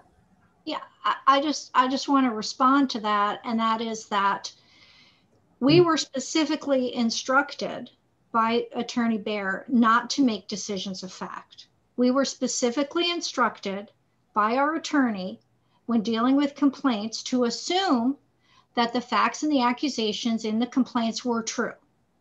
And if they were true, then you decide, does that rise to the level of negligence? So you're absolutely correct. JP&L committee, no members of the committee looked for facts or tried to make a decision of fact. We're not judges, we're not qualified to do that. And we were following the direction of our village attorney, which I think if you don't understand the procedure that the village attorney set up and instructed us to do on the basis of no law at all, okay, he just came up with it. So that's what we were doing. We were following the instructions of our attorney. And you're absolutely correct. There was no fact finding. All right. Well, if I can have the rest of my time and respond to Trustee Amenta there. Please. You're not finding facts. Please do not speak, please, until you're recognized. Mr. Schmidt, go ahead. See, Trustee Amenta, the point is you look at the complaint, at the actual facts alleged. You don't decide if they're right or wrong. It's the same standard applied across courts to a motion to dismiss a complaint. I know because it's what I deal with on a day-to-day basis. Thank you. You take a complaint and you look at it and you say, what facts are alleged? A fact would be something like— that's the process that we're asked to use. Thank you so much for your comments. Is there any other board member that has comments or questions before we take a vote on the motion? Tyler. I don't know if you want to take any other public comments, but someone with the name Zoom user has their hand raised. Yes, we will take one more public comment and then try to wrap this up. Zoom user, can you please just state your name? Yeah, sorry, Jim Arndorfer, 2524 East Shore Boulevard. To Mr. Schmidt's comments, I just want to say amen. Thank you. Thank you so much for your comment. Any other board member that has any comments or questions before we go ahead and take a vote on the motion? If not, Tyler, read the motion and take the roll call. Motion is Trustee Ersick moved to table the discussion of the complaint about Attorney Bayer. Okay, go ahead and take the roll call. Okay. Trustee Bockhorst? Yes. Trustee Amenta? No. Trustee Carpenter? Yes. Trustee Stokebrand? Aye. Trustee Warren? Aye. Trustee Ursink? Aye. President Rozek? No. Motion passes 5-2. Thank you so much. Thank you for the public for speaking, and thanks to both parties in the complaint and our outside counsel for your time. We will now move on to the next agenda item, which I believe is village reports, but my phone died. So could you, Tyler, read the next agenda item? You are correct. It's report. So you are first. Okay. Director Chris, our health director, gave my report because I was going to give her exact report from the ICC. So I will waive my village president report for tonight. Is there any trustee that has a village trustee report? Yes, Trustee Ursink. I just wanted to update the board and the community that the Shorewood Farmers Market has been approved to be at Estabrook this coming year. They're also working to close down the street as they did this past summer as an active street. It was one of the most active streets in their whole program. So really excited about that. You know, we've recently gone through vendor selection and can't wait to bring all the new vendors and we're all dreaming about the summertime. So very excited about that. Thank you. Thank you so much, Trustee Ursink. Trustee Bockhorst. Yes, thank you. Obviously, tomorrow is election day, so don't forget to vote. I've heard that we have great amount of people, not volunteers, well, some may be volunteers and other poll workers, so that's wonderful. I do know that maybe Rebecca was going to get to this, but that we did lower the amount of polling places, so we might want to make that reminder tonight. We have one fewer. Let's see. Oh, I hesitate to do this, but I'm going to do it anyway. The mock trial that Attorney Bear is one of the coaches for, I believe, did they just go to win state again or go to state? Something along those lines, I forget. Anyway, so that's a big deal. That's great. Both of my kids participated in mock trial at least one or more years. And the program has been run by Deb Schwinn, one of the high school teachers. It's been a phenomenal thing.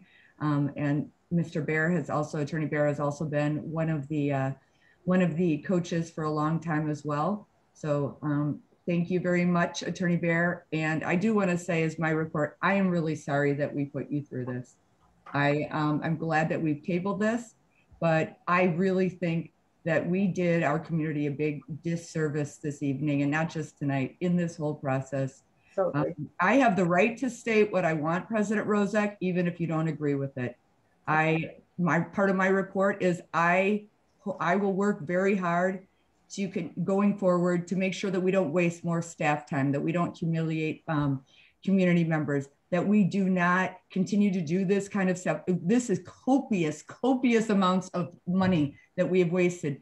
And I still don't understand what happened in what I said before, consider the kangaroo court tonight, but we got to stop this, you guys.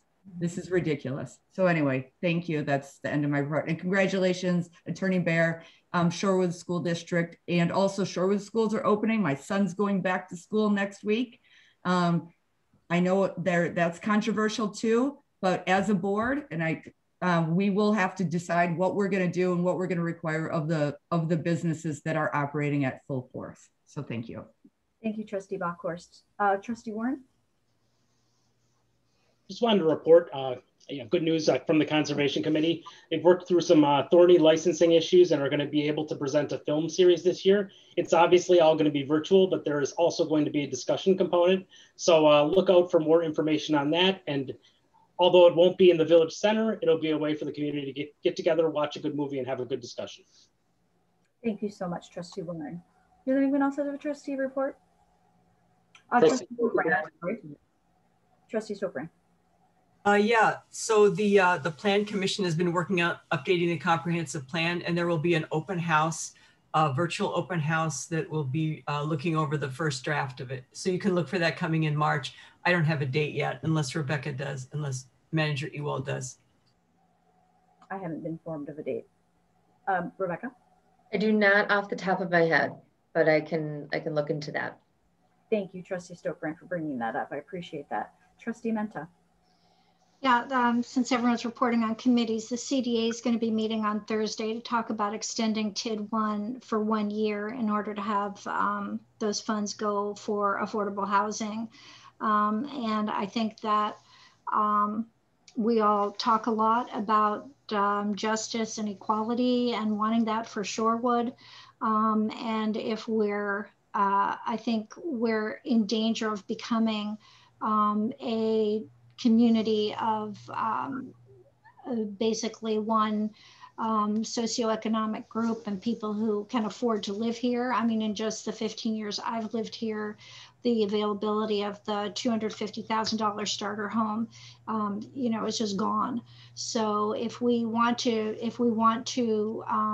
be a more diverse community, be a community with all kinds of people, inclusive and welcoming, I feel strongly that we need to have a good discussion about having some funding available for affordable housing initiatives throughout the village. So that's on Thursday at the CDA at 9 a.m. And I hope that all people who care about those issues will be at that meeting. Thank you so much, Trustee Menta. Is there any other trustee that I can't see? Trustee Carpenter, did you have anything? No, I'm okay. Thank you. Okay, thank you so much. We will now then move into village manager report. No report. Okay. Tyler, my phone's dead, so can you let me know if there's the next agenda item? Next agenda item is items for future consideration. And we do have one on the agenda, which is consider repurpose the remaining bond funds for the police station for improvements relating to the community space, from Trustee Amenta. Trustee Amenta. I think at our last meeting, we discussed that there were bond funds available still for the police building. There was not a board majority to put those funds towards the parking lot. My suggestion is that we start considering what we can do to build out that space for community space, which is has always been the plan. And it's not being used right now. It would be a great asset to have some more meeting space, or even space now that we don't have the VFW hall, you know, to have a space for a weekend yoga class or whatever. Would be great if we could provide that community asset. So I'm proposing that we reallocate those funds, figure out what we have to do, how much it's going to cost, and start moving ahead on that. Can you just make the motion and I will second it? I'd move to add to a future agenda, repurposing remaining bond funds for the police station for improvements relating to the community space. Second.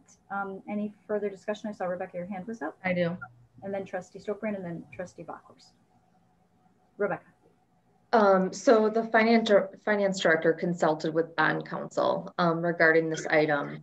And if it would have been done with the original project, it would have been included. But because the building is already in service, it's their determination that it's not critical to providing the police service. And so would not be eligible to be funded with these particular bond funds. However, should the board want to desire to explore allocating funds in the future through the LRP or through capital planning for purposes of the community room, you would have an ability to do so. Can you explain that better for me? Just, I don't understand that. So it's we were told last time when our finance director wasn't here that it fell under the category for bonding of police station. The police station went through 2 phases, both of which included a community room. How does that not apply? So my understanding and what was relayed to me is because it would have been incidental to putting the building into service initially when construction occurred. The police department has been in service for a period of 3 years, and that the community room was not critical to putting the police department into service. We're happy to circulate the opinion from bond counsel. That would be great. And we weren't informed of that last time, so thank you. Any questions about that, Trustee Menta? Do you want to withdraw your motion for a future agenda item? Well, yeah, I'll withdraw my motion, although I mean, the police station's been operating for 3 years with the same parking lot. We don't seem to have a problem with that. Yeah, okay. She'll circulate the memo from bond counsel. So thank you so much. With unanimous consent, I will withdraw my second for a future agenda item. Does anyone have any objection to that? Okay. Does anyone else have, I'm sorry, I did have an order. So I saw some hand raised. I think it was Trustee Stokbrand. And then I do have a future agenda item. So please, before we adjourn, I would like to get that on the table. But Trustee Stokbrand and Trustee Bockhorst. I have nothing to add. Thank you, Trustee Bockhorst. I need to think about what I'm going to say. I was going to, well, actually, I do have a question, but it's about the parking lot. Well, forget it. We're going to discuss that during long range financial planning. So if I remember it, I'll let you know. Okay, thanks so much. I do have a future agenda item. Before I make the motion, I just want to explain briefly. I did attend the Public Safety Committee meeting today, and the village board had discussed the police organizational analysis that came back and voted on a framework for an action plan, and it was sent down to Public Safety Committee. I wasn't aware, and it's just my own, I just was not aware, and you guys might have been, but that our consultant wasn't going to continue on, and we had not budgeted any funds to do that. So right now, the action plan in committee is being discussed just by the police department and the committee members. And so I would like to make a future agenda item to repurpose some general reserves, to repurpose general reserves. We don't even have to do that yet. Direct staff to obtain a quote from our consultant to continue services through the action plan phase. And that would help assist the committee just to get a quote. So that's my motion, direct staff to obtain a quote to continue consultant services through the action plan phase of the police organizational analysis. And so I just would like to ask if I have a second. I'll second that. I think I think that getting a quote would be, I'd be perfectly willing to look at a quote, and if we can get some more help and the help is at the right price, I think that's a good thing to look at. Thank you so much, Trustee Warren. Trustee Bockhorst. I'm okay with getting a quote, but I am not okay with the whole concept of this, because we spend so much money on studies and consultants. We've cut staff in DPW and other areas, and now we're looking to spend more money to help us do something that we have guidance. And we've already spent a lot of money on, and we haven't gotten through. I understand we're all volunteers, but spending more taxpayer money while we're cutting other areas and not redoing the parking lot for the police station when we could have bonded for that. I think our priorities are a little mixed up. I think we kind of need to slow our roll here, get through some things already, and then going forward as we work through this organizational process, maybe we determine that we need this, maybe we don't, but to have staff spend more time to even get a quote over, I don't know. So I don't like to just, direct staff to do all these other things when we have deferred so many things already. Thank you so much, Trustee Bockhorst. Trustee Soprin, and then Rebecca. My understanding with the consultant is that he really was open to us calling him if we wanted feedback on some things. I don't know what level of input you're looking for from him, but I would feel comfortable calling him. I would ask before I proceeded with the conversation to see if he was going to charge me. But my understanding in dealing with him for many hours over this process is that he would, if you just have a quick question, he'd be happy to take your call. Thank you so much. Just to clarify, the motion is to get a quote for services, not a quick question, but to actually help us through at the committee level, our action phase. It's just to get a quote. So thank you so much. Rebecca? Just a clarification, just so when I'm if the board determines that we're reaching out for a quote, is it for attendance at future meetings? I know that that's something that came up during the course of the discussion. Is it review of materials that are coming to We don't need to decide that tonight. I apologize. This is just to put it on a future agenda to discuss. Oh, got it. Okay, sorry. I just don't want to waste time. Thank you. All those details. Thank you. Yes, Trustee Bockhorst. Yeah, and I am in the committee. Trustee Stokerbrand chairs the committee.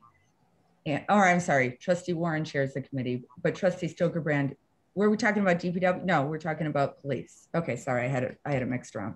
Anyway, so we did not determine in there that we needed this help. It was you, President Rozak, that told us that your understanding was that this consultant was there. So I would say I agree with Trustee Stokerbrand in this.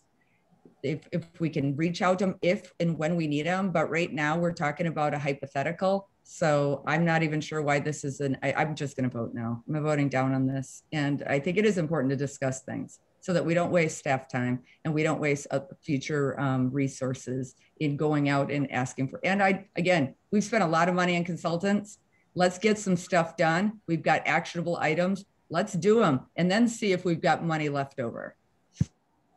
Thank you so much. Anybody else want to speak on this future agenda request? Trustee Amenta. Yeah, I just want to point out that I read the report for the police organizational study, and that the police are going to start collecting data on traffic stops, which is something I asked for in 2019 and was told, well, we can do it for the month of September, but that's all we can do. And, you know, so a lot of these issues that have come up around disparities, we've been unable to really address because they had to do with traffic stops. And this would not have happened if we had not spent the money for the police organizational study.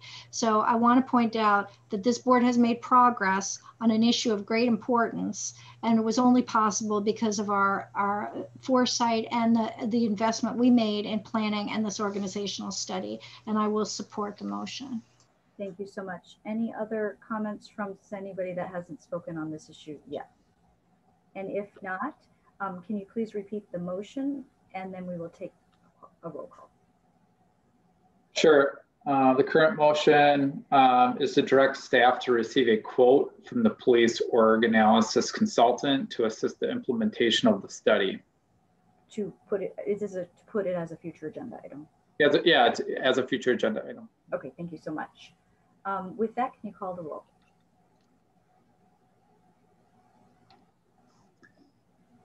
Trustee Warren. Aye. Trustee Stoker-Brand. Aye. Trustee Backhorst. You're muted. I just want to make sure that's an aye. Oh, it's a no. It's a no. Okay, thank you. Trustee Carpenter. Aye. Trustee Amenta. Aye. Trustee Ursing. Aye. President Rozek. Aye. Motion approved 6-1. Thank you so much. And I think that completes all our agenda items. So I will entertain a motion to adjourn. So moved. Okay. Second. Trustee Ursing, seconded by Trustee Warren. All those in favor say aye. Aye. Aye. Any opposed? Motion carries. Have a great night, and thank you for the great discussion. Good night, everyone. Aye.